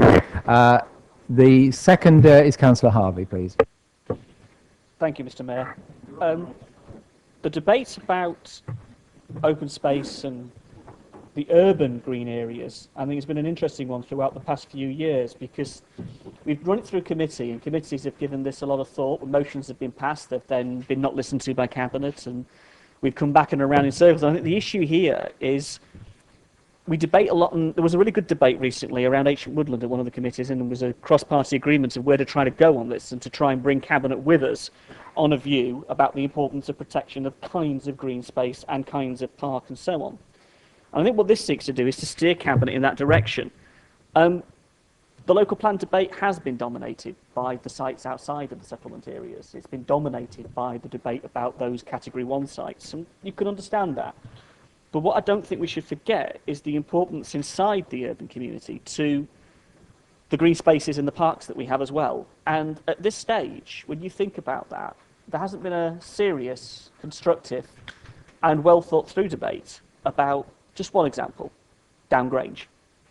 I'm not commenting on the merits one way or the other than the fact of saying this.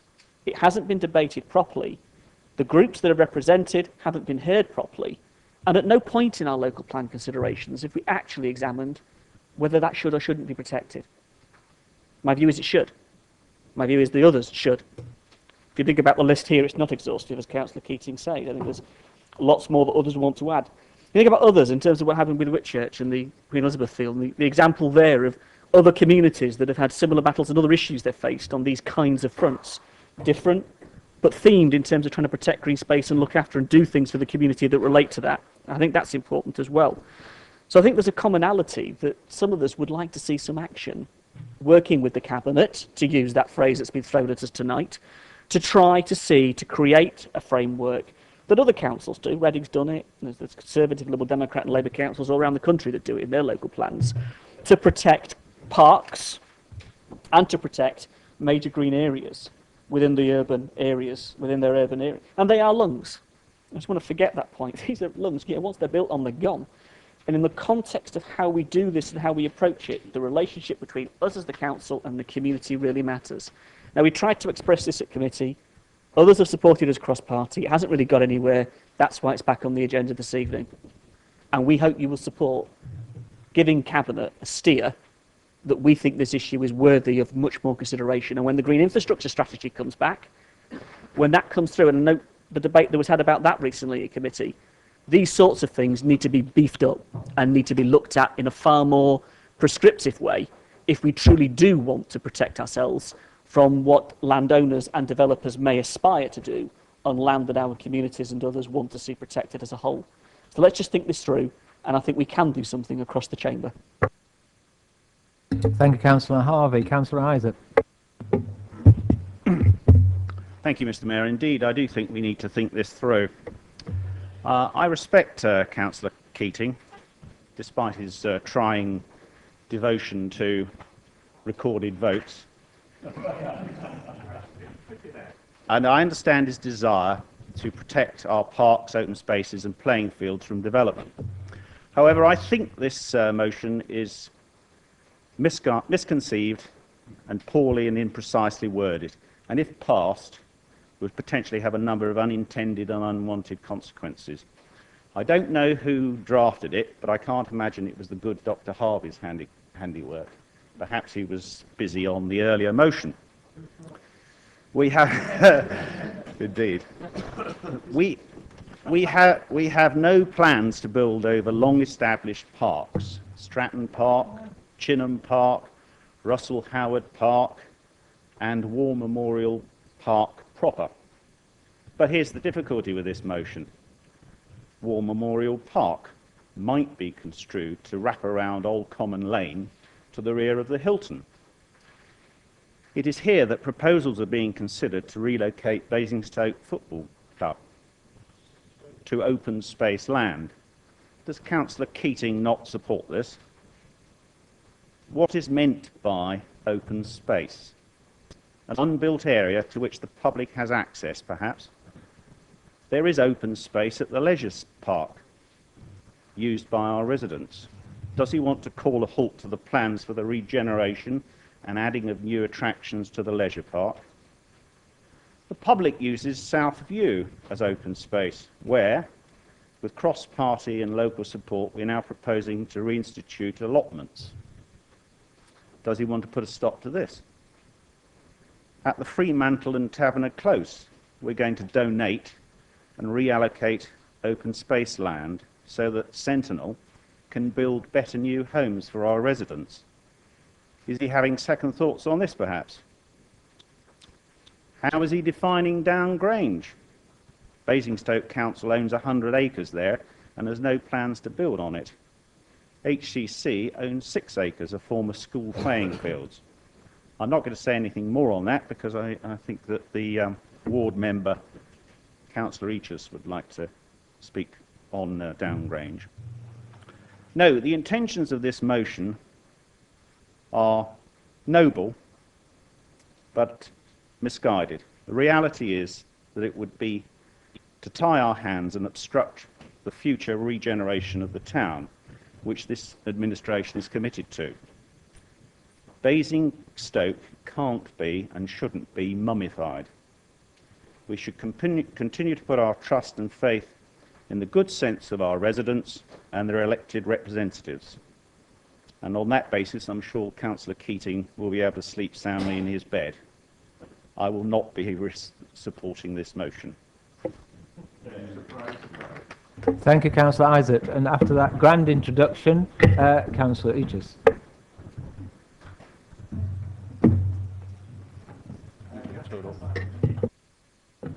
Thank you, Mr. Mayor. This council's parks, open spaces and playing fields already enjoy a high level of protection from development, and any proposal on such land would first need to be approved by the council in its landowning capacity and would then need to be approved by the local planning authority. I agree with with everything Councillor Isaac has said, and I feel very strongly that the land adjacent to Down Grange should remain open space. This is owned by a third party, Hampshire County Council. This issue was debated at length at a council meeting in October 2011, when a motion to request the County Council stop promoting the site was rejected. This was not rejected because we want this land to be built on, but because we don't own it and cannot stop it from being promoted for housing. From the local planning authority's point of view, the site is open space and the local plan policies would be applied in the event that a planning application was ever submitted. I have always put on record that if a planning application is ever submitted for this land, I would totally oppose it.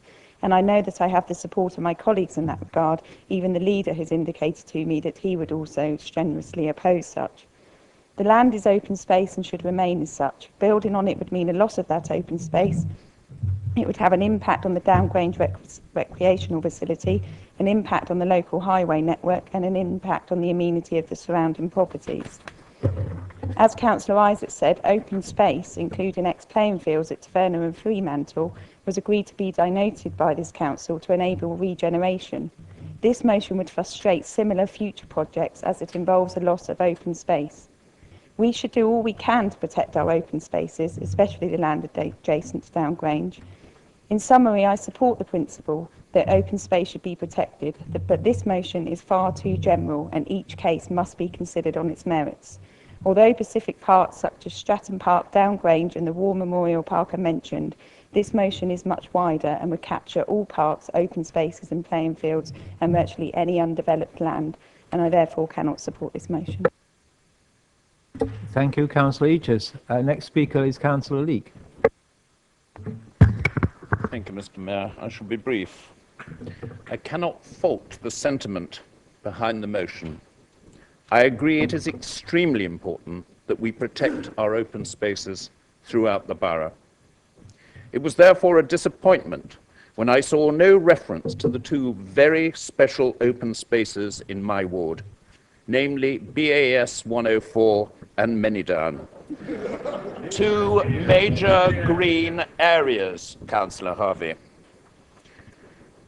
It is already clear most members, including those sitting on the opposite benches, not to mention the Cabinet, will not be listening to my pleas to keep them free of development. So I'm sorry to say that the sauce for the goose is sauce for the gander. Until we have a level playing field, or do I mean open space, I will be opposing this motion. Thank you, Mr. Thank you, Councillor Leake. Councillor Harvey. I wasn't weigh there. in. All I would Yes. say, Councillor Leake, is with all due respect, that your beef is not with us, it's with your cabinet proposing the local plan as currently stands. They're the ones that are the problem. Moving swiftly on, Councillor Sanders. Mr. Mayor, this does seem a bit like scaremongering. I don't know not for what reason. I mean, it's not. Making accusation of nature. There you go.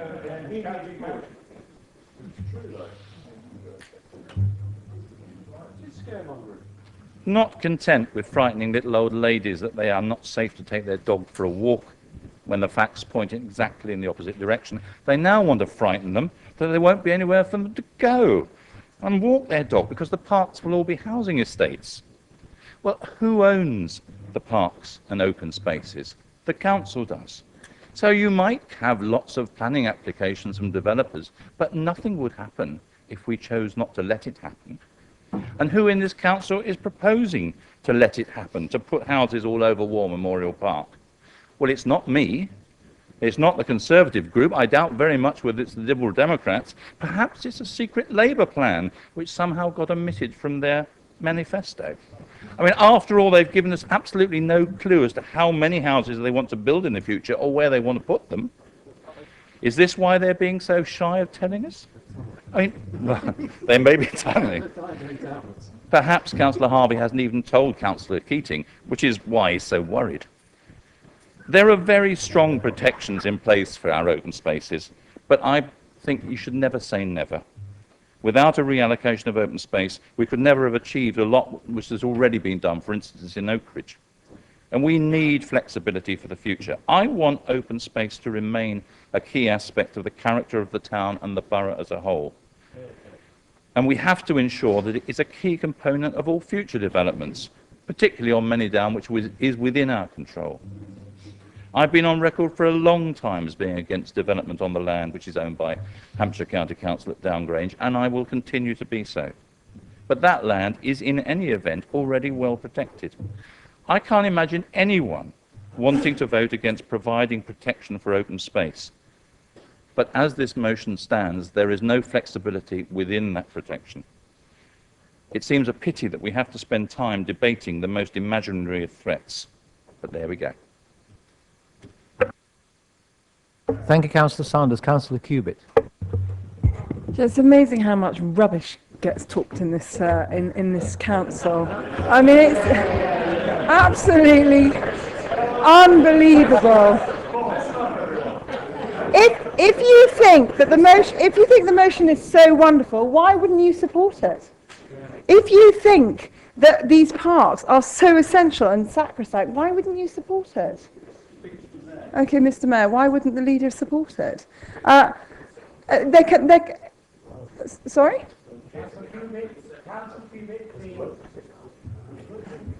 Anyway, I think this is an excellent motion. I find it extraordinary that the current administration can't distinguish between the differences in open spaces in the town and open spaces in green fields outside. There is a difference, there is a distinction, and I think the history of councils in the south of England and the building of houses on all of the playing fields that have taken place over the last 30 years is a disgrace, and it's disgusting, and it's no good administration standing up and saying, of course I think the parks are frightfully important and the memorial's terribly good, and then completely do the opposite.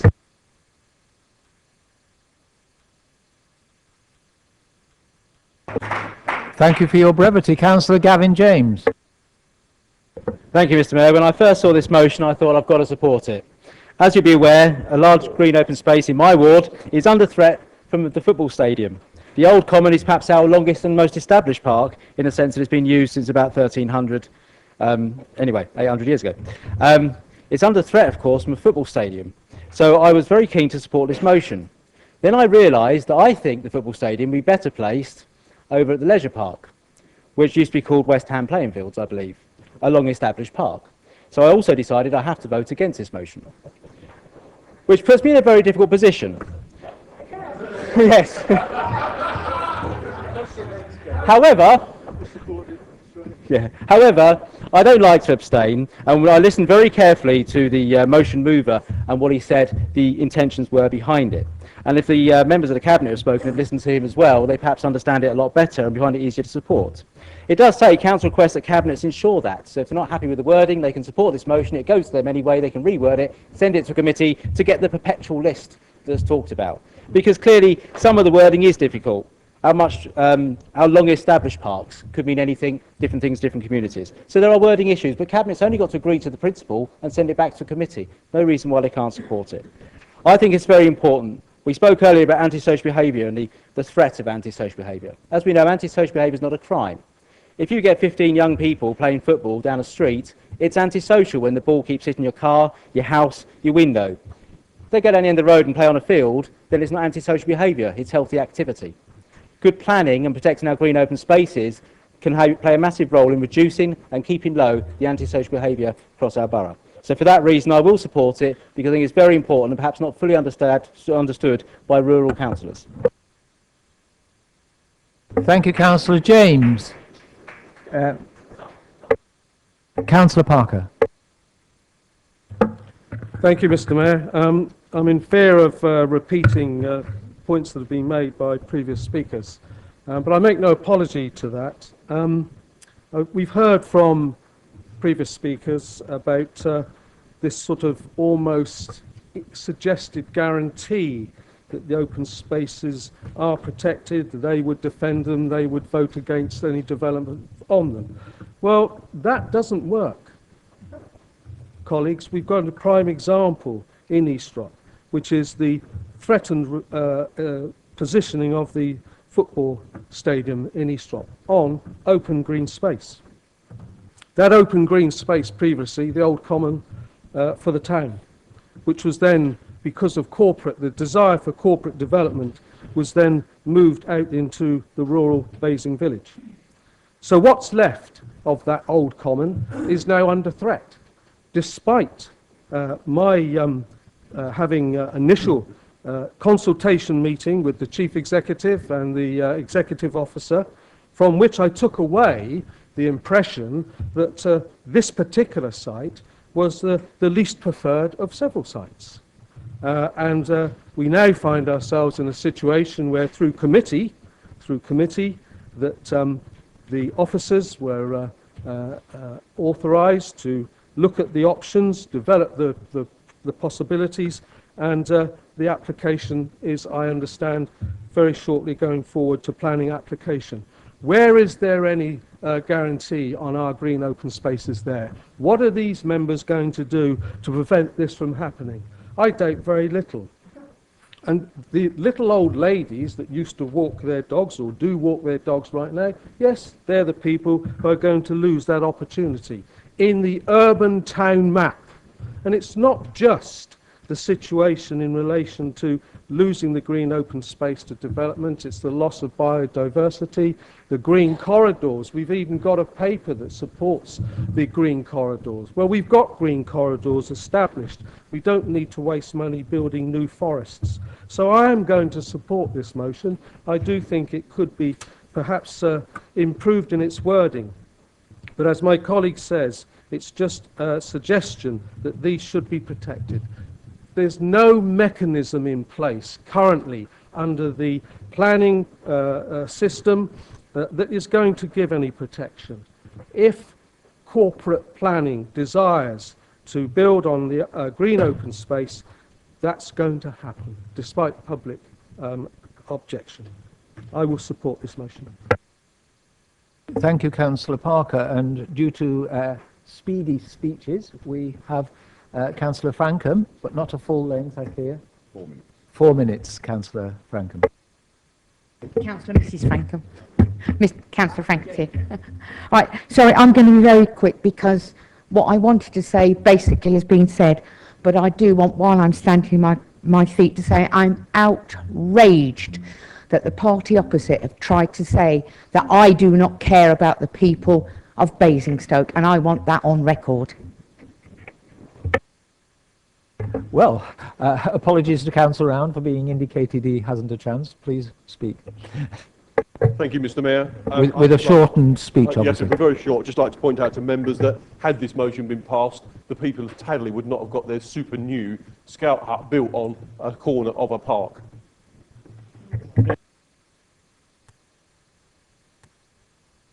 No.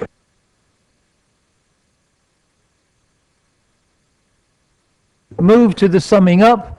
For the mover, please, Councillor Keating, to sum up. Thank you, Mr. Mayor. I really object, for my motives to be suspect like it continually is. It really is objectionable. I'm a councillor, you're a councillor. I don't treat you like respect. Councillor Keating, there's only one person to talk to here. Well, can I invite you to talk to them, please? Thank you. I am entitled to be treated with respect. You should stop them saying that. Thank you. Can I just respond to the motion? The motion was intended to protect a list of places to be determined with the Cabinet. It wasn't an exhaustive list. It wasn't a refined list. It was, let's establish the principle and the Cabinet go forward with the process. It allows for individual members or wards to make a contribution to what goes onto the list. If you've got a place in Tadley to protect, I will support you. If you've got a place in Old Basing to protect, I will support you. The reality is anybody can find a reason not to do something. I'm asking you to do something positive, constructive, worthwhile, and with good intent. And if the Cabinet can treat that motion in that way, I'll go along to the Cabinet and make a contribution, as many of you may do. I move the motion, Chair. Thank you, Councillor Keating. So that's straightforward. We have a... Do you really mean that? You have the right, so there we are. We have a recorded vote. If members don't like the... Order, please. Order. If members don't like it, then they need to get involved with the Constitutional Working Party that's looking at these things and perhaps change that particular part of the Constitution. But there's absolutely no question or doubt any single member can request a recorded vote and it has to take place. As I say, the alternative might be electronic voting. But off we go. Chief Executive, thank you. Mr. Mayor, the motion as amended on the update, for against abstain, Councillor Mrs Baker, Councillor Barnes, Councillor Miss Bean. Please. Councillor Miss Bean. Yes. Councillor Beerman. Abstain. Councillor Bound. Councillor Mrs Burgess. Councillor Miss Cherrett. Councillor Mrs Court. Councillor Cousins. Councillor Mrs Cubitt. Councillor Day. Councillor Donnell. Councillor Dunlop. Councillor Miss Eachus. Councillor Councillor Eyre. Councillor Finney. Councillor Mrs Frankham. Councillor Frankham. Councillor Gardner. Councillor Godson. Councillor Golding. Councillor Gurdon. Councillor Harvey. Councillor Hood. Councillor Hussey. Councillor Isaac. Councillor Miss James. Councillor James, 4, yes. Councillor Joe Wardner. Councillor Jones. Councillor Keating. Councillor Leek. Councillor Leeks. Councillor Marks. Councillor Miller. Councillor Mitchell. Councillor Musson. Councillor Mrs Osterton. Councillor Parker. Councillor Peach. Councillor Potter. Councillor Putty. Councillor Mrs Reid. Councillor Round. Councillor Raffel. Councillor Sanders. Councillor Shaw. Councillor Sherlock. Councillor Mrs Still.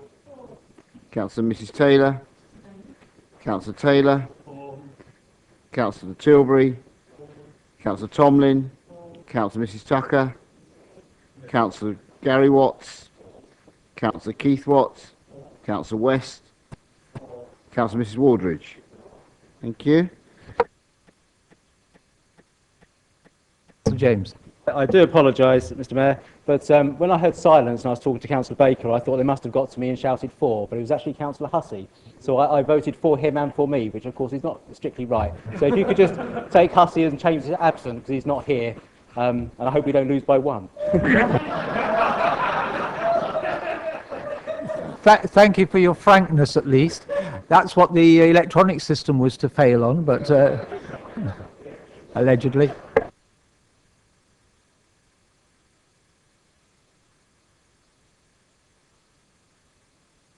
Whilst the Chief Executive's just totting up, just coming back to the observations probably improperly made by Councillor Keating, because he shouldn't be challenging the Mayor, but I do take the point that sometimes councillors are disrespectful to one another, and I wish that weren't so.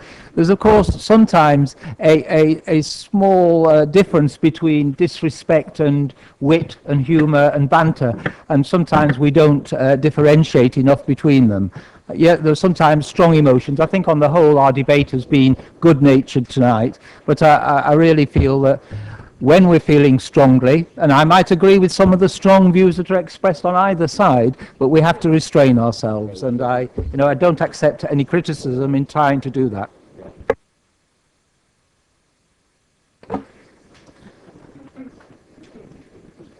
Mr Mayor, thank you. Well, I'll leave Councillor James on tenterhooks here by doing in reverse order. Abstained 15, against 4, 37. You're in the clear.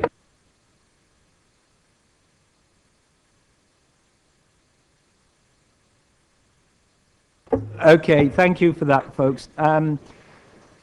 Moving on now to the item 12, questions to, in this case, the first one is the leader from Councillor Tilbury. Oh, thank you, Mr. Mayor. Yeah, actually, the question was actually from myself, Councillor Cubitt and Councillor Tilbury. You can probably guess who wrote it from the writing on there, but I'm happy to ask it as on the order paper. Leader? Thank you, Mr. Mayor. Now I'm totally confused who I'm answering, but fine. Well, here we are again trying to play the blame game. The short answer to the question is no, because the question's proposition is erroneous. It is actually amazing that this idea should even raise its head a year after the event, after more than £100,000 worth of taxpayers' money has been spent on a detailed report by a top firm of auditors, and then re-examined by not one but 2 sets of lawyers, and none of them has raised this as being an issue. At least, I don't think they have, because, what was it, 2 months ago that we voted, and I will admit, against my better judgment, for a second legal opinion on a very clearly defined set of questions, but we still haven't been allowed to see the results as councillors. I mean, it should be a simple enough task. Who or what is holding it up? Are some people trying to manipulate the process for their own ends? There seems precious little openness and transparency around it now. Well, can I draw the questioner's attention to come back to the question, to Part 9 of the Constitution, paragraph 9(12)(1), where it clearly states that the head of Legal and Democratic Services, now the head of Governance and Monitoring Officer, has delegated authority and will defend any proceedings in any case where such action is necessary to give effect to the decisions and or policies of the Council. That is what he did, having taken legal advice, not the Cabinet, which was not required to do so. The exhaustive review of emails, correspondence and papers carried out by Ernst & Young makes this abundantly clear. Can I further point out that whilst Cabinet under section 7(12)(2)(b) may have authority to initiate or defend legal proceedings, they do not have authority not to do so. As were this to be the case, such a decision would be contrary to the requirements to act within the approved policy and budgetary framework, and therefore outside of the Cabinet's constitutional role and unlawful. Members were kept informed of the judicial review through regular updates. At no time did any member from any party, or from none, suggest that the action should not be defended, or that it should not be dealt with by officers under delegated authority. I'm afraid that once again the smoking gun has failed to materialise. Thank you, Councillor Sanders. A supplementary? Yes, you've got a supplementary time, whichever part of you. Very quickly, there seems to be an obvious contradiction in this case. Would the leader agree that what he's saying is that this is clearly the case, is the Cabinet, who should know their job, should have looked at this, the Cabinet make that decision, and once that's done, it's down to the legal department to do it. Either that or the Constitution is complete nonsense. They can't both be right. So this needs to be looked at, and we need some clarity. Would he not agree? Thank you. Mr. Mayor, let me make this as simple as I can. Under the Constitution, the head of governance is obliged to defend any action against a decision of this council. That is what he did. The Cabinet has no right to tell him not to do so. It was not consulted, and had it tried to do so, it would have been acting unlawfully. I can't make it any clearer. That is what the Constitution says. We have all agreed, in fact we agreed the last time we debated this, we need to look again at possible member involvement in this process. But that has not yet happened. These were the rules at the time. We acted in accordance with the rules. I'm afraid you're quite simply wrong. Thank you. Next question, question 2, Councillor Cubitt. As per the order papers.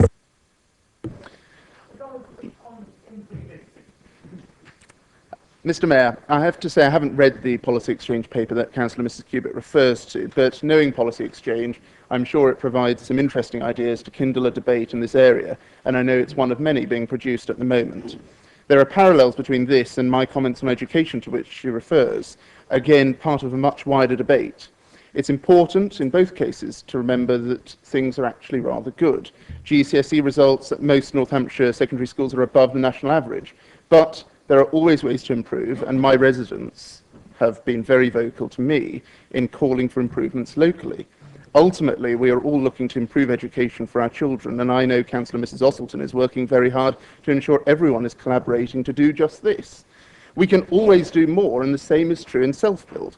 To my mind, we have great communities across the borough, but self-build could help improve the look, feel and quality of new developments. My own view is self-build has many advantages, especially in rural areas, to ensure that we get good, high-quality development of a reasonable scale. And in my ward, a planning application for a single self-built home was recommended for refusal, but I felt it was a good proposal, supported it, and it has made a wonderful family home. It is important to say that self-build covers a wide spectrum from individuals building their own family home to builders providing service plots on a large scale. The NPPF highlights that LPAs should plan for a mix of homes, including self-build.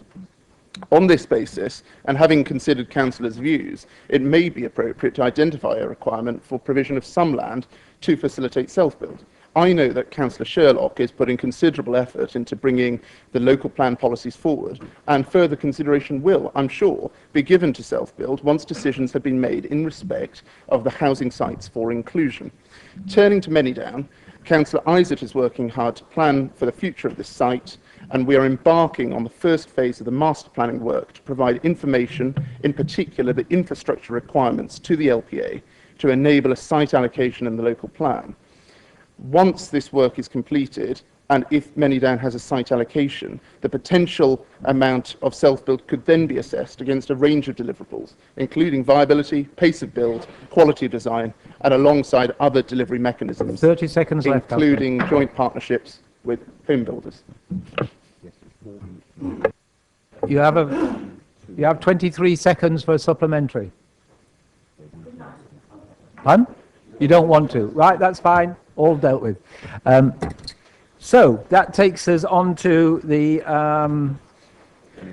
minutes for report. Now, well, yes and no. We can't agree yet because Councillor Baker, and I'm going to give her the privilege of having taken the trouble to notify the portfolio holder that she wished to ask a question, so I'm going to allow her question first. And if I'm correct, Councillor Baker, it was on page 3705, and if you care to put your question. Yes, that is the page it was on. Thank you, Mr. Mayor. It's the question as on the order paper. Right at the bottom, so. Mr. Mayor, if the councillor needs the information, I'll make sure that officers produce it for her, and I will send it by writing for the sake of brevity. Okay. That's right.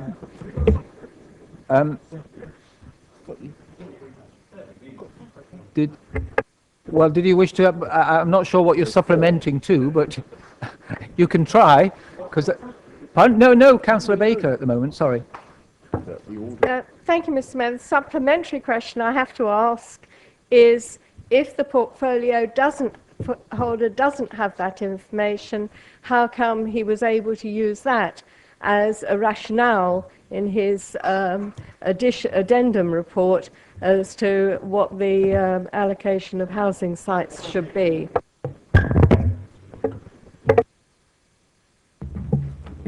I've just said we've got it, and I'll send it to you. Thank you, Mr. Mayor.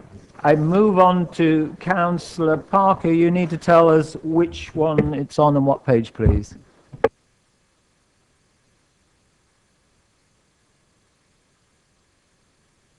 Mr. Mayor, it was, I think, my opportunity that you possibly offered me earlier on in the meeting. I'm not sure if it is, when I tried to address the issue of the management for Treasury funds.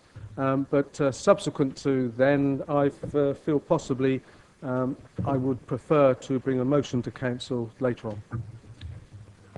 Thank you, Councillor Parker. Right. We're now, just to remind members, I understand why you said and what you said, Councillor Parker, but can we now stick to addressing the minutes? And I think I'll have to now, since there's a forest of hands gone up, I just need to find the right bit of paper, and we'll try and go through them in the order. Oh, thank you. Thank you. There you are. We're starting then with Many Down Executive Committee. Right. Councillor Laura James, you had your hand up first and before anyway. Thank you, Mr. Mayor. Can I ask, it's in relation to page 3632. Has the chairman of the Many Down Executive Committee discussed his proposal of a 1,200 pupil-free school on Many Down land with the Winklebury and Oakley ward councillors? It's funny you should mention that, because I was actually speaking to one member earlier today, and actually the mood is that free schools are a helpful initiative that support parents in delivering the education that they want to see in this borough. But let me say this, my comments are focused on my residents in Bramley and Sherfield who've come to me to talk about the experiences that their children get in their community. And it is part, clearly, of a wider picture which will come out of a lot of work that Councillor Mrs. Ottleton is undertaking in the education sphere and Councillor Isaac is undertaking in terms of Many Down. You are allowed a supplementary. Therefore, does he understand the negative impact his statements have had on pupils and teachers striving hard for improvements in Basingstoke secondary schools, and will he take this opportunity to apologise to them? Well, again, let me be clear about what I said a moment ago. I said that GCSE results at most North Hampshire secondary schools are above the national average, and that was something that was also quoted. If Labour members want to focus solely on the negatives, that's up to them. I talked up the excellent work at Costello, where they have an excellent pass rate, and I also made the point, as I did a moment ago, that there's always room for improvement. Anybody else on the many down? No, I'm sorry, I can't take you, Councillor James. No. Councillor Potter? Mine's similar, Mr. Mayor, but again addressed to the Chairman of the Manidan Executive Committee.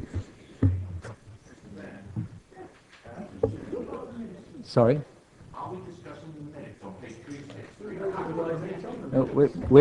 We're discussing the minutes of the previous, not of the previous council meeting, but the committees. Yes. And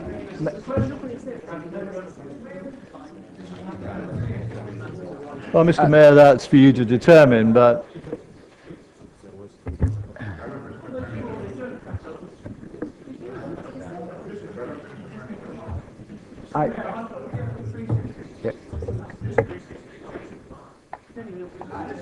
I think the point that has been raised is fair, and if it is to a particular minute, then you must tell me which minute that this particular point relates to. well, if I may then, Mr. Mayor, under 3632, item 5, point 1, update of the promotion of parts of Manidan for development. Seems to me my question, which is not dissimilar to the last one, and we'll keep this up. Has the chairman of the Manidan Executive Committee discussed his proposal for a 1,200 pupil free school on Manidan land with the members of the Manidan Executive Committee itself? Well, I'm going to say that I answered the previous question in good faith. I'm not going to continue to answer questions that bear no relevance to the meeting that we had. But what I will say is that at least this administration and the work that Councillor Isaac is doing demonstrates some vision for an asset that will deliver houses that the party opposite claims they want and then never say where they want them built. And as part of anything that we do, we must ensure that we're providing the facilities and the infrastructure that people want. But I shan't make any further comment that's not pertaining to the minutes. And that point is accepted. I'm afraid, unless it is specifically recorded in the minutes or part thereof, and this is something that has occurred since these minutes were written, so it can't be a part of it. So that's a very fair challenge, and I accept it. Councillor Cousins, did you wish to, or have you withdrawn on that basis? Sorry, but there you are. So many down, any more many down executive? No. Licensing? No. Good. Planning and infrastructure overview? That's the one on pages 3637 onwards, Councillor Tilbury. Thank you, Mr. Mayor. It's on page 3641, although it really covers the whole report. What is it? At the very last minute, there's a list of attendees of the people the members of the public who came along who spoke at the very first meeting. At the very last meeting on the 31st, two members of the public came along to speak. One who is not unfamiliar to us, a Mr. Ridian Vaughan. Some may remember him. He was a councillor once who turned up. But they came. Their contribution is not in the minutes anywhere. It's been. I did actually point this out to the chairman, but unfortunately, I think Councillor Watts raised it at the meeting because I did watch the webcast at the last meeting. That I'd forgot to put the word "not" in there because I was suffering from a slightly detached retina at the time and left the word out. But this is not being corrected, and obviously this is likely to come up in the call-in next week. So, obviously, given that we had 30 people, members of the public came along and spoke, but the only two who seemed to be listened to were Ridian Vaughan, who said dump all the hoses and over it and Whitchurch, Councillor and the Tilbury, other one who said go on the other Councillor one. Tilbury, I need to remind you that it should be a question, and I haven't heard a question yet. Well, Is the chairman aware that these people have been missed off the thing, and I have actually raised this, so could it be corrected? I think we're about to get an answer. Mr. Mayor, I'm aware of it. We changed the minutes. Of course, the amendments to minutes are dealt with at the committees, not at full council. We've changed the minutes already at the meeting. I can also confirm that not only was that missed out, it appears that there are no proposals for where Labour Party would put the houses, and that's not in here either. Although I have to say, we think we've discovered, Mr. Mayor, where they want to put them, because we know they don't want flats. They know they don't want to put them anywhere on the surface, so we think they're going underground. Councillor, that's very humorous, but I don't think it applies. And I thank you. Balls, really. Councillor Tilbury. Not on common land. No, absolutely. please be seated. Councillor Tilbury, is that satisfactory for you? Thank you. Yeah, thank you, Mr. Mayor. Yes, I just want to make sure they're corrected. I mean, right. The point is obviously these are the minutes we're being asked to approve. So what we're saying is we can't approve these minutes then, basically. Yes. They're incorrect. Thank you. Yes. That's okay. Okay. I think We're saying they've been approved, having been amended already at the committee, and for reasons that go beyond me, they're in the incorrect form here. Yeah, So the answer yeah. to his question is yes, done. Yep. Fine. I hope that's generally understood, and if not, I'm sure it'll be challenged at the next meeting. Right. Moving on from that, unless there was another on that, I don't wish to labour this. Community well-being. No. Good. Council. Oh, wait a minute. No, we'll move on. Development control. Housing and environment overview. Councillor James. Mr. Mayor, I made the point of committee, so it may have been corrected, but I'd like all versions of the minutes of the Housing Environment Overview Committee on the 21st of February to reflect that I was actually there, otherwise the other half will wonder where I was, because the minutes don't say I was there. It wasn't a question, but I think it's a fair request. Mr. Mayor, again, it has been rectified in the minutes when it came back to the other committee. Thank you. Committee of the Council. Well, no, we've had community wellbeing. That was that one, wasn't it? No, that was housing. Oh, I see. Right. Community wellbeing. Committee of the Council. Oh, wait a minute. Cabinet. Yes, Mr. Councillor Watts. Councillor 3. Councillor Watts. Right. Oh, Councillor Watts was first, I'm told.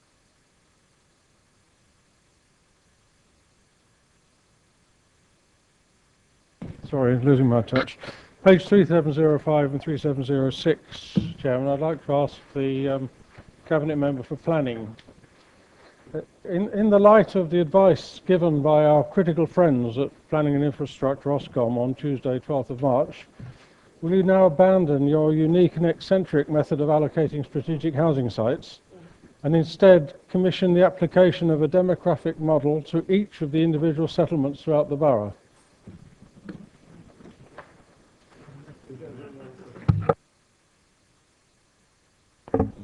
Chairman? Right. It's a correct reference to the minutes. Yes, It's a correct reference.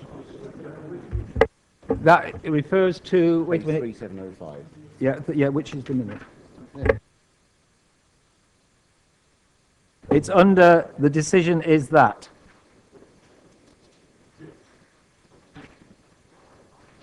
Chairman?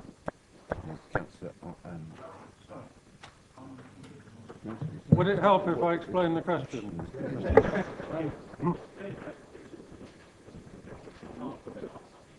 A late amendment to the decision notice decided to add a further 200 houses to Whitchurch and a further, I think, 35 to Overton. And the justification given that they should be strategic sites, and the justification given was because over the previous 10 years they had an average build rate per head less than the average for the borough. We've already established that the figures on which that was based Sorry, so you've moved away from a question. I think Councillor Sherlock should be allowed to reply. I was trying to explain the question. Yes, I know, because it's more than just a simple question. It's now a speech. Councillor Sherlock. Thank you, Mr. Mayor. Well, it's going to be discussed at the call-in, and I think that's the proper place to do it. You may question that response. Well, the call-in is taking it back to planning and infrastructure, but the underpinning strategy is important. And my supplementary question is, will you be ready to defend your method at the examination in public and explain why you applied it only to Whitchurch and Overton? Thank you, Mr. Mayor. Yes, I'm ready to defend it next Thursday. Thank you. No more on that, I hope. Oh, yes, Councillor Harvey. Thank you, Mr. Mayor. 3706. Yes, I apologise. Would you sit down for a moment, please, Councillor Harvey? There's Councillor Donnell. Yeah. Question on the Cabinet Minutes, page 3695, Point 2, member and public participation. During the public participation, which is obviously just summarised in the Cabinet minute, many references were made to the different housing numbers that were going forward. Could the leader confirm the status of the 945 target as outlined by the last Labour government in the South East Plan? My God, it's a question on. Well, it's a question on planning. I can actually confirm that the South East Plan, as of yesterday, was cancelled by the great sainted Mr. Pickles, and who, God preserve, and therefore the Labour target of 945 is no longer valid. It is, of course, the only number that we've ever heard from Labour, so even in their manifesto there's no different number. I just assume that's still the number that they're going for, but one day maybe they'll tell us. Councillor Donnell, anything more? Happy to receive that answer. Councillor Isaac. Thank you, Mr. Mayor. I just want to record that while the minutes... Sorry, are you recording or asking a question? No, okay. I would... I wonder why the minutes do not record the fact that although we Councillor Still and myself had a declaration, made declarations of interest, it didn't then go on to record why that we left the Cabinet meeting. We stood down and took no part in the decision on the local plan and the site selection. And you would like that to be corrected? Indeed I would, yes.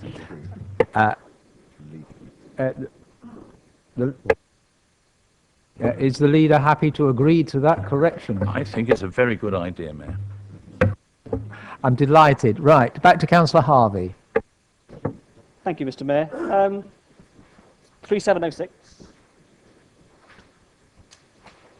5, 6, or 7, depending on which you would like to look at, but in particular 5 and 6.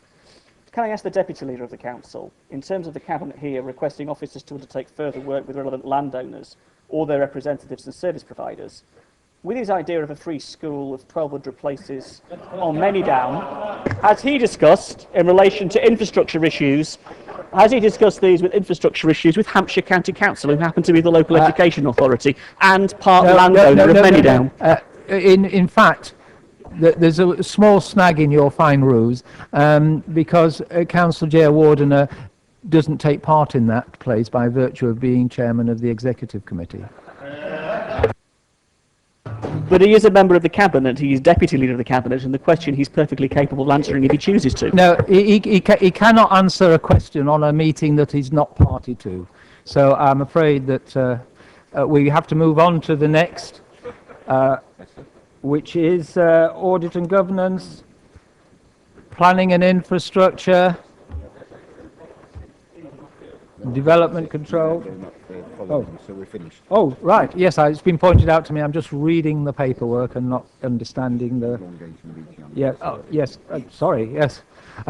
Now the chief executive's chipping in. Yeah, I'll tell you. You can take on.